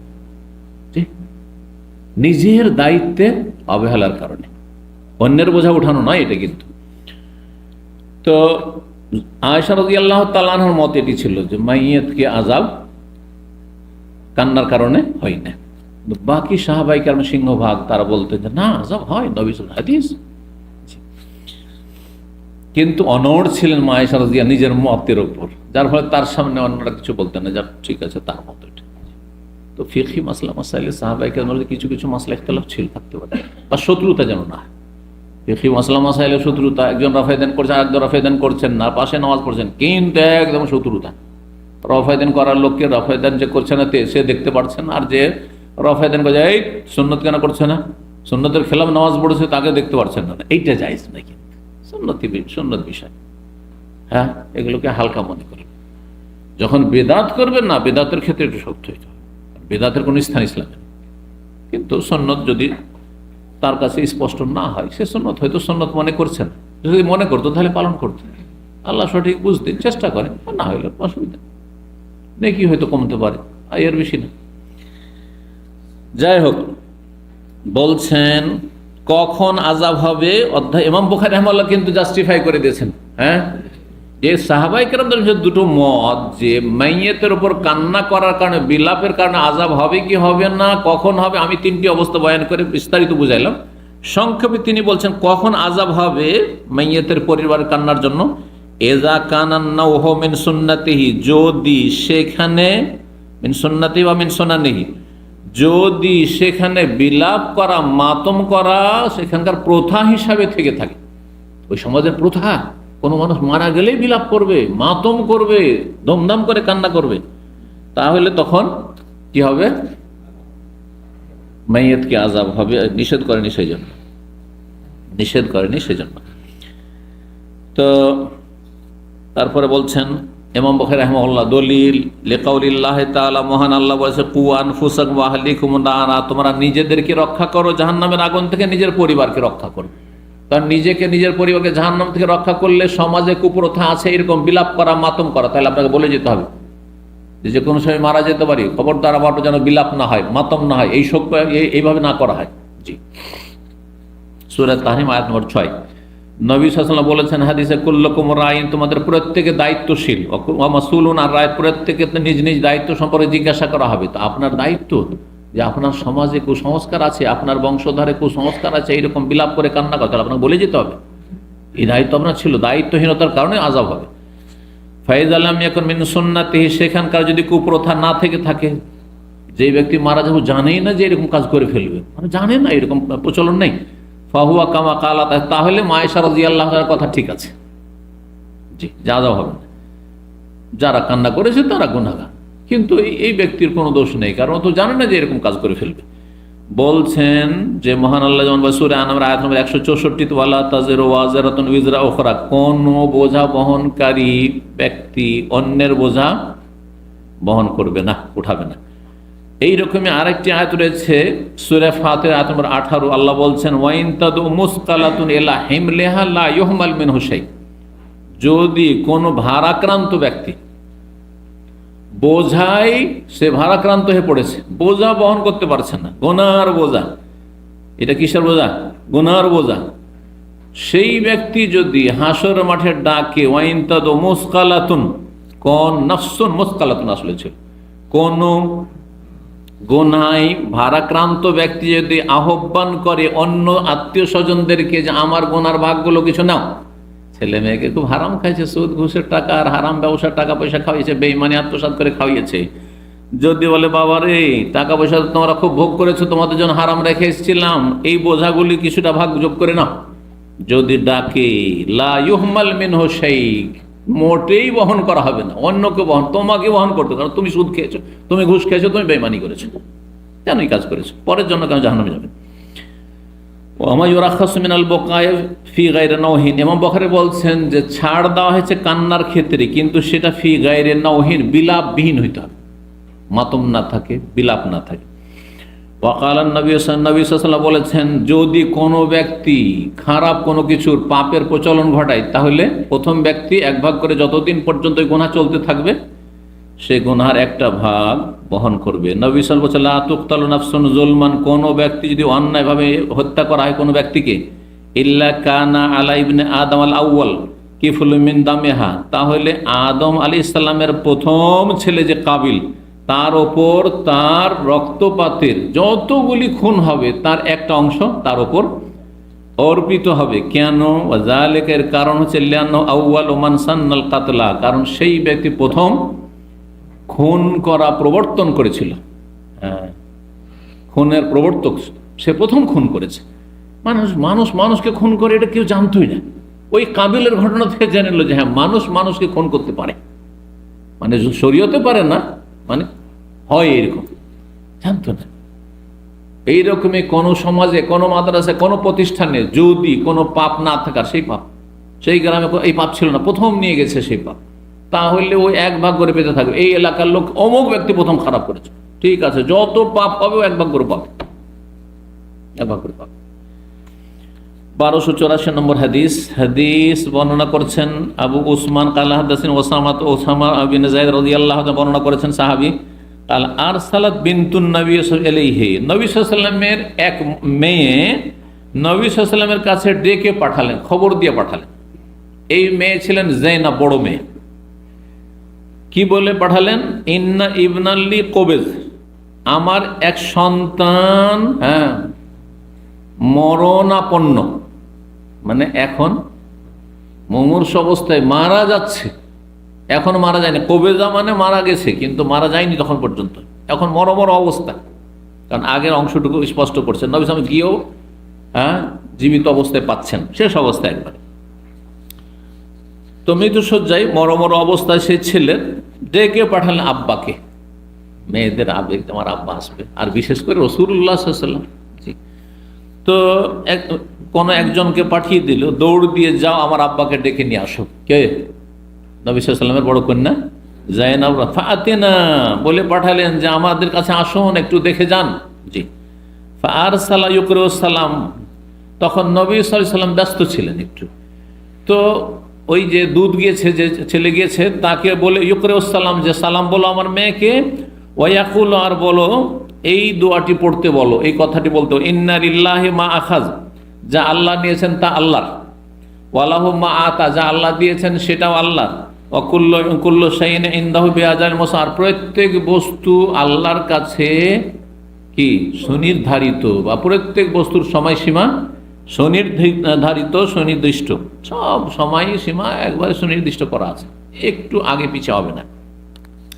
ফালতাসবের, সুতরাং যেন যায়নাব সবর করে, ধৈর্য ধারণ করে, ওয়াল তাহতাস, আল্লাহর কাছে নেকির আশা রাখে, নেকি পাবে। ছেলে মেয়ে মারা যাবে, যে কোনো কষ্ট হবে, দুঃখ হবে, মুসিবত আসবে, নেকি পাবে, ইহতিসাব, নেকির আশা রাখে। ফারসালাত ইলাইহি, কিন্তু ক্ষান্ত হলেন না যায়নাব, মা মেয়ের আবেগ, আবার ডেকে পাঠিয়ে দিচ্ছেন ওই দুধকে, ওই ছেলেকে, যে যাও নবী যেন আসেন, গিয়ে কসম দাও, যে মেয়ে কসম দিচ্ছে আব্বাকে যেন অবশ্যই আসে, যতই ব্যস্ততা থাক। ফারসালাত ইলাইহি, পুনরায় পাঠিয়ে দিলেন যায়নাব, তুকসিমু আলাইহা, কসম দিয়ে, শপথ দিয়ে, আল্লাহর কসম লাগে আসতে হবে আপনাকে, এইভাবে বলেন না অনেকে। আরবদের মধ্যে এটা খুব বেশি আছে। আরবরা যদি কেউ কারো বাড়িতে যায় তো প্রথম কি করবে? আপ্যায়নে, হ্যাঁ, প্রথম কি করবে? চা গাওয়া। আর আমাদের সমাজে এক সময় ছিল পানের খিলি, তোকে পান খাইয়ে দে, জর্দা খোর, সব জর্দা দেওয়া পান, অধিকাংশই পান খাওয়া মানে জর্দা খাওয়া, হারাম খাওয়া। আর পানের যুগ শেষ হওয়ার পরে শুরু হইলো চা খাওয়া, তাই না? এসছে চাটা, চা বিস্কিট দিতে হবে, এটা আমাদের যুগে ছিল। এখন নতুন করে কি শুরু হয়েছে জানেন? হ্যাঁ, ফল ফ্রুট। ও ফল ফ্রুট কে খায়? আর একটা জিনিস যা দেখে এলাম দেশে, যে কোনো বাড়িতে যাচ্ছে, আমরাও সৌদি আরব এরকম করে খাই না, যে কোনো বাড়িতে যাচ্ছি সুবহানাল্লাহ, সমস্ত আপনার নাট বাদাম, হ্যাঁ, ড্রাই ফ্রুট, ড্রাই ফ্রুট বুঝেন তো? হ্যাঁ, কি কি? কাজু, পেস্তা, বাদাম, হ্যাঁ, কিশমিশ, আর এই ধরনের সব। আরে বাহ, মাশাআল্লাহ। এখানে আমরা ওইরকম পরিবেশ তৈরি করি, যদিও ব্যক্তিগতভাবে সেটা আলাদা কথা, কিন্তু এইভাবে ব্যাপক হারে নয় যে মেহমান গেলে এগুলো। হ্যাঁ, ঈদের দিনে এখানে আরো দেশে প্রচলন আছে, ঈদের দিনে কারো বাড়িতে গেলে চকলেটটা থাকতে হবে, চকলেট থাকতে হবে। তো যাই হোক, কসম দিয়ে, হ্যাঁ, যে কথাটি বলছিলাম যে আরবরা বলছে না, আশা আমার বাসায় খেয়ে যেতে হবে, বা গাদা দুপুরে খানা খেতে হবে, জাযাকাল্লাহ খায় না, অন্য সময় ইনশাআল্লাহ বলছে হালফতু আল্লাহ, দিল ও সাথে সাথে আল্লাহ পড়ে, আল্লাহর কসম করে ফেললাম, আল্লাহর কসম তো খেতে হবে, তারপরে না খেলেও কাফারা দিতে হবে, কাফারা দিতে হবে। এত বেশি কসম করতে নেই জন্য। তো বলছেন কসম দিয়ে পাঠালেন কি, লা ইয়াতিয়ান্নাহা, অবশ্যই অবশ্যই যেন আমার কাছে আসে, আব্বা যেন অবশ্যই আসে, কসম দিয়ে পাঠাচ্ছি। ফাকামা, নবী সাল্লাল্লাহু আলাইহি ওয়াসাল্লামের কাছে যখন আবার সমুদ্রে যে আপনার মেয়ে আপনাকে কসম দিয়েছে যে আসতেই হবে, আপনাকে আসতে হবে, ছেলে মারা যাচ্ছে আর আপনি যাবেন না ব্যস্ততায়, না যেতেই হবে। ফাকামা, দাঁড়াইলেন, চলো। সাথে সাথী সঙ্গীরা বসে আছেন, তাদেরকে নিয়ে দিনের কাজ করছেন। তার সাথে সাদ বিন ওবাদা, খাজরাজ বংশের সর্দার, মুআয ইবনে জাবাল, আওস বংশের সর্দার, উবাই ইবনে কাব ছিলেন, যায়েদ ইবনে সাবিত, ওয়া রিজালুন, আরো অনেক বেশ কিছু লোকেরা ছিলেন, সবাই সাথে হয়ে গেল। নবী সাল্লাল্লাহু আলাইহি ওয়াসাল্লাম, চলো যাই। ফারুফে এলা রাসূলিল্লাহ সাবিয়্যু, সেই সময় রাসূলুল্লাহ সাল্লাল্লাহু আলাইহি ওয়াসাল্লামের সামনে সেই অপ্রাপ্তবয়স্ক ছোট বাচ্চাকে কি করা হলো? হাতে উঠিয়ে দেওয়া হইল, কোলে উঠিয়ে দেওয়া হইল। ওয়া নাফসুহু তাতাকাকাউ, সেই সময় তার প্রাণটি ধড়ফড় করছিল, মানে তখন প্রাণটা যাচ্ছে, ছটফট করে ধড়ফড় করে প্রাণটা যাচ্ছে। কালা বলছেন, হাসেব, তো আমার ধারণ আন্ন কাল, নবী সাল্লাল্লাহু আলাইহি ওয়াসাল্লাম বলেছেন যে এই যে ধড়ফড় করছে, যে বাচ্চা ছটফট করে এখন যেন রুহটা বেরিয়ে যাচ্ছে, তখন একটা আওয়াজ হচ্ছে। সেই শব্দটি, আওয়াজটি কেমন ছিল? কান্না শান্নুন, যেন সেটি পুরানো মশকের মতো। পুরান মশকে কি হয়, দীর্ঘদিনের পুরাতন মশক শুকিয়ে আছে, পানি ছিল না, তাতে যদি পানি ঢালেন তো পানিটা যখন টানবে সাঁ সাঁ করে একটু আওয়াজ করে, শোঁ শোঁ করে আওয়াজ, তো এটা সাঁ সাঁ করে আওয়াজ করছে আর বাচ্চা মারা যাচ্ছে।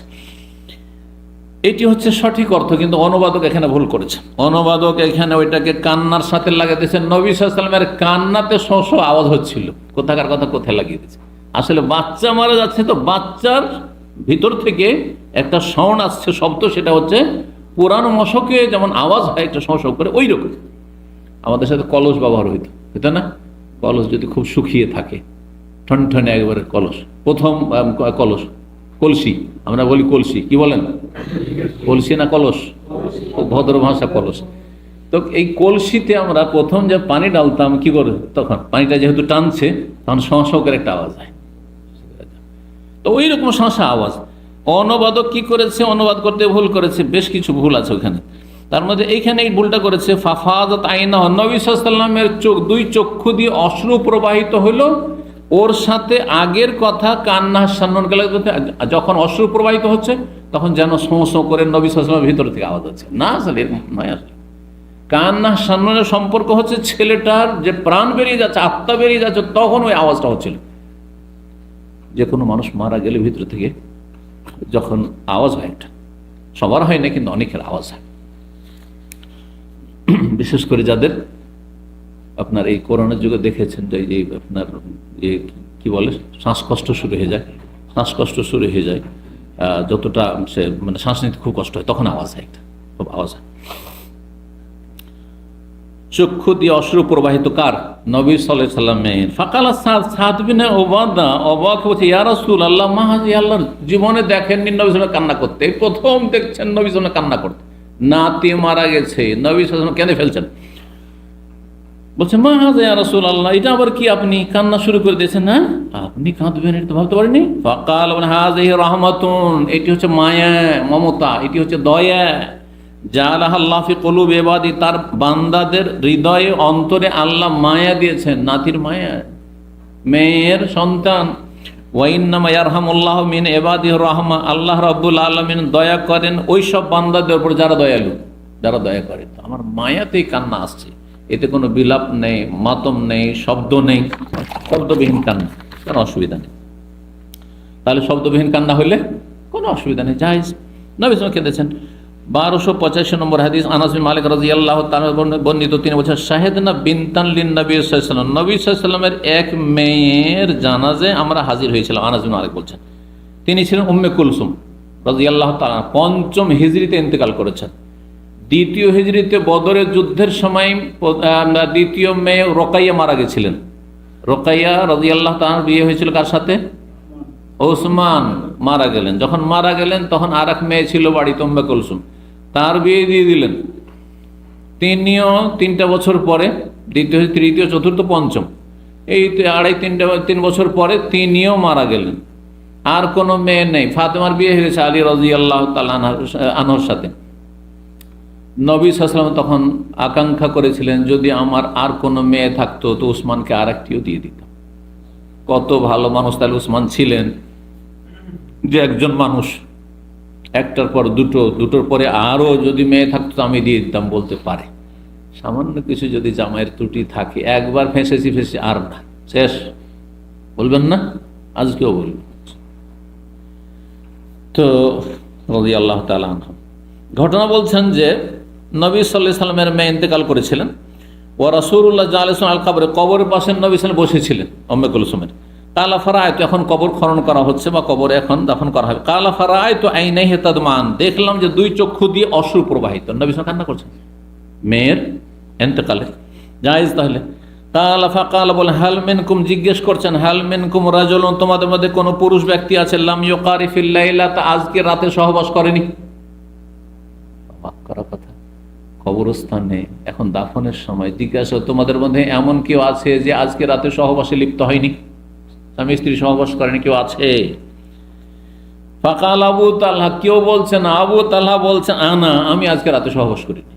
স্ত্রী আছে, এমন না যে স্ত্রী নেই, স্ত্রী নেই, ব্যাচেলার মানুষ তো ঠিকই সহবাস করিনি বলবেন, ঠিক না? বাবা অবিবাহিত, কিন্তু স্ত্রী আছে, তারপরে সহবাস করেনি, এমন কোন লোক আছে? তা আবু তালহা আনসারী বলে আমি সহবাস করিনি। কাল ফানজিল, তুমি কবরে নামো, তুমি কবরে নামো। কাল ফানাজাল ফি কবরিহা, তারপর উম্মে কুলসুম রাদিয়াল্লাহু তাআলা কবরে আবু তালহা, অথচ আবু তালহা আনসারী, হ্যাঁ, নবী সাল্লাল্লাহু আলাইহি ওয়াসাল্লাম বংশের না, কুরাইশ না, নিকট আত্মীয় না। এখান থেকে বেশ কিছু মাসাইল জানা গেল। তার মধ্যে একটি হচ্ছে যে নন মাহরাম, গায়ের মাহরাম ব্যক্তিও কোনো মহিলার কবরে প্রয়োজনে নামতে পারে, নামাইলেন নবী সাল্লাল্লাহু আলাইহি ওয়াসাল্লাম। মাসলা জানা গেল কিনা? তারপরে নবী সাল্লাল্লাহু আলাইহি ওয়াসাল্লাম উসমানকে, জামাই থাকতে জামাইকে বললেন না যে তুমি নামো, জামাই বসে আছে, বললেন যে তুমি নামো, আবু তালহা তুমি নামো। কেন? ওসমান রাদিয়াল্লাহু তাআলা একটু আদব শিখাবার জন্য, একটু জানিয়ে দেওয়ার জন্য যে ঠিক আছে তুমি জায়েজ কাজই করেছো, কিন্তু খুব পছন্দনীয় কাজ করনি। কি? যে নবী সাল্লাল্লাহু আলাইহি ওয়াসাল্লামের মেয়ে উম্মে কুলসুম, ওসমানের রাদিয়াল্লাহু আনহা স্ত্রী, এই স্ত্রী মারা গেছে, আর তিনি তার একটি দাসী ছিল, রাতে সহবাস করেছে। তো যেই রাতে স্ত্রী মারা যাচ্ছে সেই রাতে তুমি সহবাস করেছো, সহবাস করেছে আমোদ ফুর্তি করেছে, নাকি আমার মেয়ের পরিচর্যায় সে রাত জেগেছে? এটা পরীক্ষা করার জন্য, পরীক্ষা আর জানিয়ে দেওয়ার জন্য যে তুমি যদি এমনটা করে থাকো তো এটা জায়েজ আছে, কিন্তু এইটা স্ত্রীর ভালোবাসার প্রমাণ নয় যে এই শোকের রাতে, শোকের দিনে তুমি এদিকে আমোদ ফুর্তি করছো। কারো দুটো স্ত্রী আছে, এক স্ত্রী মারা গেছে, আর ওই দিনই যদি আর এক স্ত্রী নিয়ে যদি আপনি সহবাস করেন, তাহলে আপনার এই শোক আছে আপনার? শোক থাকলে সহবাস হইতে পারে সাধারণত, এইটা বুঝাইতে চাইছেন। এই জন্য নবী সাল্লাল্লাহু আলাইহি ওয়াসাল্লাম জিজ্ঞাসা করেন এমন ব্যক্তি কবরে নামবে যে ব্যক্তি আজকে রাতে সহবাস করেনি। পরীক্ষা হয়, যদি ওসমান যদি সহবাস না করে, বলো যে ইয়া রাসূলুল্লাহ আমি, বললেন না তো, ঠিক না? পরীক্ষা হয়ে গেল, জি। এবং তাকে শিখানো হয়ে গেল যে তোমাকে নামতে দেওয়া হলো না, কেন তুমি আমার মেয়ে মারা যাচ্ছে অসুস্থ হয়ে, আর তুমি তার সাথে না থেকে তুমি রাত্রি যাপন করেছো, তুমি সহবাস করেছো তো অন্য স্ত্রী অথবা দাসীর সাথে, দাসী জায়েজ, শরীয়ত সম্মত দাসী। এই ছিল হাদিস। কেউ কেউ বলেছেন যে কবরে পুরুষ নামার ক্ষেত্রে এমন ব্যক্তির নামা উত্তম, পুরুষের কবরে হোক অথবা মহিলার কবরে, যেই ব্যক্তি ওই দিন সহবাস করেন। এই হাদিস থেকে কেউ কেউ মাসলা ইসলামত করেছে। আল্লাহু আ'লাম এর যদি রহস্য থাকে কিছু, কিন্তু এই একটি ঘটনা ছাড়া নবী সাল্লাল্লাহু আলাইহি ওয়াসাল্লাম এমন কোনো শর্ত বলেননি যে কবরে নামার জন্য, দাফন করার জন্য কি করতে হবে, সেই দিন সহবাস যেন না হয়, এমন কথা বলেন। এই একটি হাদিস শুধু। তো আসলে এটি শুধু ইস্তেমবাত, নিশ্চিত বিষয় নয়। 1286 নম্বর হাদিস, কথা তো লম্বা হয়ে যাচ্ছে, কিন্তু অধ্যায়টা শেষ করি সংক্ষেপে। তুফিয়াত বিনতুল্লাহ উসমান রাদিয়াল্লাহু তাআলা মক্কাতে, মক্কায় উসমান রাদিয়াল্লাহু তাআলা এক মেয়ে মারা যায়, কন্যা।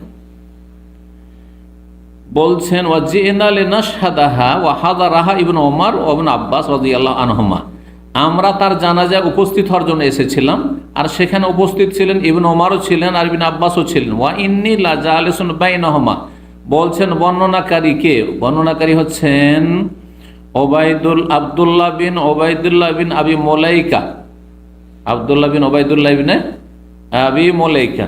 তিনি বলছেন আমি বসেছিলাম উভয়ের মাঝে, ইবনে ওমর একদিকে আর একদিকে ইবনে আব্বাস, দুইজনের মাঝে বসেছেন। আও কালা জালাস্তু ইলা আহাদিহিমা, দুইজনের একজনের পাশে যখন বসলাম, আর একজন এসে আমার আরেক পাশে বসে গেছিলেন। ফাজালাস এলাজামি, আমার পাশে বসে গেলেন।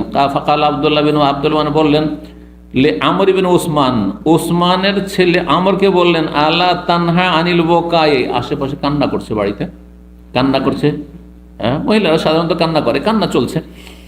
তো বলছেন তুমি কান্না করতে নিষেধ করছো না? ফাইন্না রাসূলুল্লাহ সাল্লাল্লাহু আলাইহি ওয়াসাল্লাম কার রাসূল বলেছেন ইন্নাল মাইয়াতা লা ইউআযাবু বিবুকাই আহলিহি আলাইহি, মৃত ব্যক্তিকে আযাব শাস্তি দেওয়া হয় কবরে তার পরিবারের সদস্যদের কান্নার কারণে। কে বললেন এটি? হ্যাঁ আব্দুল্লাহ বিন উমর। তাহলে আব্দুল্লাহ বিন মত এটি ছিল, ইবনে আব্বাস মত এটি ছিল। ফাকাল ইবনে আব্বাস রাদিয়াল্লাহু তাআলা আনহু বলছেন কাদ কানা উমর ইয়াকুলু বাদা যালিক।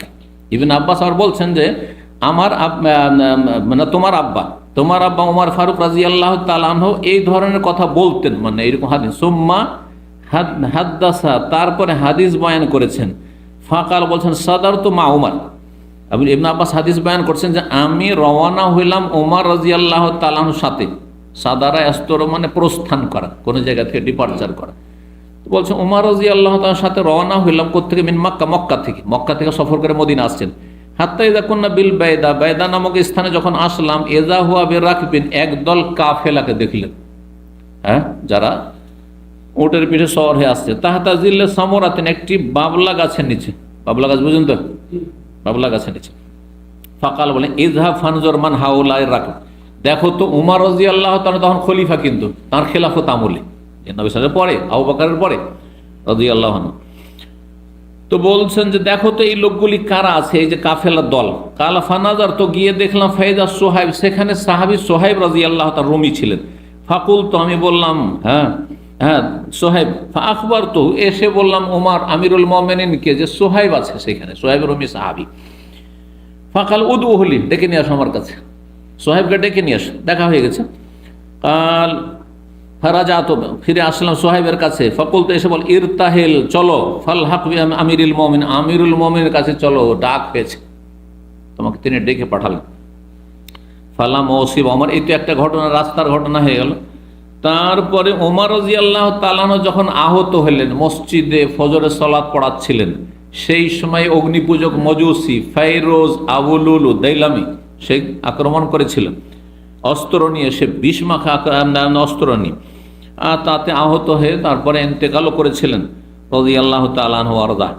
তো বলছেন ফাল্লামা ওসিবা উমর যখন আহত হলেন, দাখালা সোহাইব, তখন খুব ঘনিষ্ঠ মানুষ, তিনি প্রবেশ করলেন তার বাড়িতে। আর ইয়াবকি, কান্না করছেন গিয়ে। ইয়াকুল, বলছেন ওয়া আখা ওয়া সাহেবা, হে আমার ভাই, হে বরং হাই, ওয়া মানে হাই, যেমন আমার হাই আমার ভাই, হাই আমার সঙ্গী। ফাকালা উমর রাদিয়াল্লাহু তখন কথা বলতে পারছেন, আহত অবস্থায়, রক্ত ঝরতে আছে, কথা বলতে পারছেন একটু। ইয়া সোহাইব, এ সোহাইব শোনো, আতাবিকি আলাইয়া, তুমি কান্না করছো। ওয়াকাদ কালা রাসূলুল্লাহ সাল্লাল্লাহু আলাইহি ওয়াসাল্লাম বলেছেন ইন্নাল মাইয়াতা ইউআযাবু বিবুকা বিবাযি বুকাই আহলি, মাইয়াতকে তার পরিবারের কিছু কিছু কান্নার কারণে আযাব দেয়, তুমি কেন আমার উপর কান্না করছো? তাহলে উমর রাদিয়াল্লাহু আনহু মত ছিল যে কান্না করলে কি হয়? আযাব হয়। এখানে যেমনটা বললাম যে বিলাপ করে কান্না হয়, এমনি কান্না নয়। 1288 ইবনে আব্বাস রাদিয়াল্লাহু তাআলা আনহু বলছেন ফালাম্মা মাতা উমর রাদিয়াল্লাহু যখন মারা গেলেন, যাকারতু যালিকা লি আয়েশা রাদিয়াল্লাহু তাআলার কাছে গিয়ে বিষয়টি বললাম যে উমর রাদিয়াল্লাহু বলেছেন যে মাইয়াতকে কি হয়? কান্নার কারণে আযাব হয়। তখন বলছেন ইয়ারহামুল্লাহ উমর, আল্লাহ রহম করুন উমর রাদিয়াল্লাহু তাআলার উপর। ওয়াল্লাহি, আল্লাহর কসম করেছে, মা হাদ্দাসা রাসূলুল্লাহ সাল্লাল্লাহু আলাইহি ওয়াসাল্লাম কিন্তু এইভাবে বয়ান করেননি, তার বুঝি আগে বয়ান করে দিয়েছি, কিন্তু বুঝতে সুবিধা যাতে হয়। ওয়ালাকিন রাসূলুল্লাহ, নবী সাল্লাল্লাহু আলাইহি ওয়াসাল্লাম এইভাবে বয়ান করেন আন্নাল্লাহ লা ইউআযিবুল মুমিনা বিবুকাই আহলি আলিহি, যে মুমিন ব্যক্তিকে আযাব হবে তার পরিবারের সদস্যদের কান্নার কারণে, এই কথা নবী সাল্লাল্লাহু আলাইহি ওয়াসাল্লাম বলেননি। ওয়ালাকিন্না রাসূলুল্লাহ কার, রাসূলুল্লাহ সাল্লাল্লাহু আলাইহি ওয়াসাল্লাম কি বলেছেন? ইন্নাল্লাহ লা ইয়াজিদুল কাফিরা আযাবান বিবুকাই আহলিহি আলাইহি, কাফেরের আযাবকে আল্লাহ বৃদ্ধি করবেন তার আত্মীয় স্বজন আপনজনদের কান্নার কারণে। কুফরের কারণে আযাব হচ্ছে কবরে, হ্যাঁ বরজাখী জীবনে, তার উপর আযাব বৃদ্ধি হবে, কিন্তু মুমিনের ক্ষেত্রে এটা নয়, মুসলিমের ক্ষেত্রে নয়। ওয়াকালা, তার বলছেন মা আয়েশা হাসবুকুমুল কোরআন, তোমাদের জন্য কোরআন যথেষ্ট দলিল। কি? ওয়ালা তাজিরু ওয়াজিরাতুন বিজরা উখরা, কেউ কারো বোঝা উঠাবে না। কিন্তু এর ব্যাখ্যা কি বললাম? নিজের বোঝা উঠাবে, সেখানে কুপ্রথা আছে অথবা ওসিয়ত করে গেছে, সেই জন্য তাকে শাস্তি দেওয়া হবে। আর যদি কুপ্রথা না থেকে থাকে, ওসিয়ত করেনি বরং সতর্ক করেছে, আমার উপর এভাবে বিলাপ করে কান্না করবেন, এগুলো না যায়। তারপরেও যদি কেউ অন্যায় কাজ করে তাহলে আযাব হবে না। তাহলে দুই কথাতে সমন্বয় করতে যেমন ইমাম বুখারী করেছেন। কাল ইবনে আব্বাস ওয়াল্লাহু হুয়া আযহাকা ওয়া আবকা, ইবনে আব্বাস বলতেন আল্লাহ হাসান, আল্লাহ কান্না করান, আল্লাহ কাঁদান, আল্লাহ হাসান। ইবনে আবি মালাইকা বলছেন ওয়াল্লাহি, আল্লাহর কসম, মা কালা ইবনে ওমর শাইয়ান, তারপরে ইবনে ওমর এই কথা শোনার পর আর কিছু বলেননি। মা আয়েশা যখন এরকম কথা বললেন, মানে শক্ত ভাষায় মন্তব্য করে যে না না তোমরা ভুল বুঝেছো, আর প্রতিবাদ করেননি। 1289 নম্বর হাদিস, ওই হাদিসেরই অংশ। বলছেন আমরা বিনতে আব্দুর রহমান যে তিনি আয়েশা রাদিয়াল্লাহু তাআলা থেকে শুনেছেন, নবী সাল্লাল্লাহু আলাইহি ওয়াসাল্লাম সহধর্মিনী বলছেন ইন্নামা মাররা রাসূলুল্লাহ আলা ইয়াহুদিয়াতিন, রাসূলুল্লাহ সাল্লাল্লাহু আলাইহি ওয়াসাল্লাম এক ইহুদি মহিলার পাশ দিয়ে অতি করে, তার বাড়ির পাশ দিয়ে, ইয়াবকি আলে আহলা, তার পরিবারের লোকেরা তার উপর কান্না করছিল। তার মানে ওই মৃত মহিলা মারা গেছে আর পরিবারের লোকেরা কান্না করছে। ইন্নাহুম লা ইয়াবকুনা আলাইহা, এরা কান্না করছে, ওয়া ইন্নাহা লা তুআযাউ ফি কবরিহা, তার কবর আযাব। এইদিকে বাড়িতে কান্না চলছে, কান্নার রোল, আর ওইদিকে আযাব হচ্ছে। এই কথা বলেছেন, এর মানে এই না যে পরিবারের কান্নার কারণে আযাব হয়। সর্বশেষ হাদিস 1290 নম্বর, অধ্যায়টি লম্বা ছিল সেজন্য লম্বা করলাম। বলছেন লাম্মা ওসিবা ওমর, ওমর রাদিয়াল্লাহু তাআলা যখন আহত হলেন, জাআলা সুহাইব ইয়াকুল, সুহাইব তখন বলতে শুরু করেছিল, হ্যাঁ, যেন বিলাপের সুরে, বিলাপ ছিল না কিন্তু বিলাপের সুরে খানিকটা, ওয়া আখা, হায় আমার ভাই, হায় আমার সাথী সঙ্গী বন্ধু। ফাকাল ওমর, ওমর তখন বলছে আমা আলেম, তো তুমি জানো না, আন্নান নবী সাল্লাল্লাহু আলাইহি ওয়াসাল্লাম কাল, নবী সাল্লাল্লাহু আলাইহি ওয়াসাল্লাম বলছে ইন্নাল মাইয়াতা লা ইউআযাবু বিবকাইল হাইয়্যি, জীবিত ব্যক্তির কান্নার কারণে মৃত ব্যক্তিকে আযাব হয়। তুমি কেন কান্না করছো, তো আমার আযাব হবে। নিষেধ করেছেন ওমর রাদিয়াল্লাহু তাআলা। এখানে আজকের আলোচনা শেষ করছি। ওয়া জাযাকুমুল্লাহু খায়র, ধৈর্য ধারণের জন্য। আল্লাহ আপনাদের দিন দুনিয়ায় বরকত দান করেন। আল্লাহ রাব্বুল আলামিন যেন আপনাদের হেফাজতে রাখেন, সমস্ত বালা মুসিবত অনিষ্ট থেকে আল্লাহ রাব্বুল আলামিন হেফাজতে রাখেন, এবং দিন দুনিয়া রুজি সবকিছুতে বরকত দান করেন। ওয়া সাল্লাল্লাহু আলা নবিয়ানা মুহাম্মদ ওয়া আলা আলিহি ওয়া সাহবিহি আজমাইন।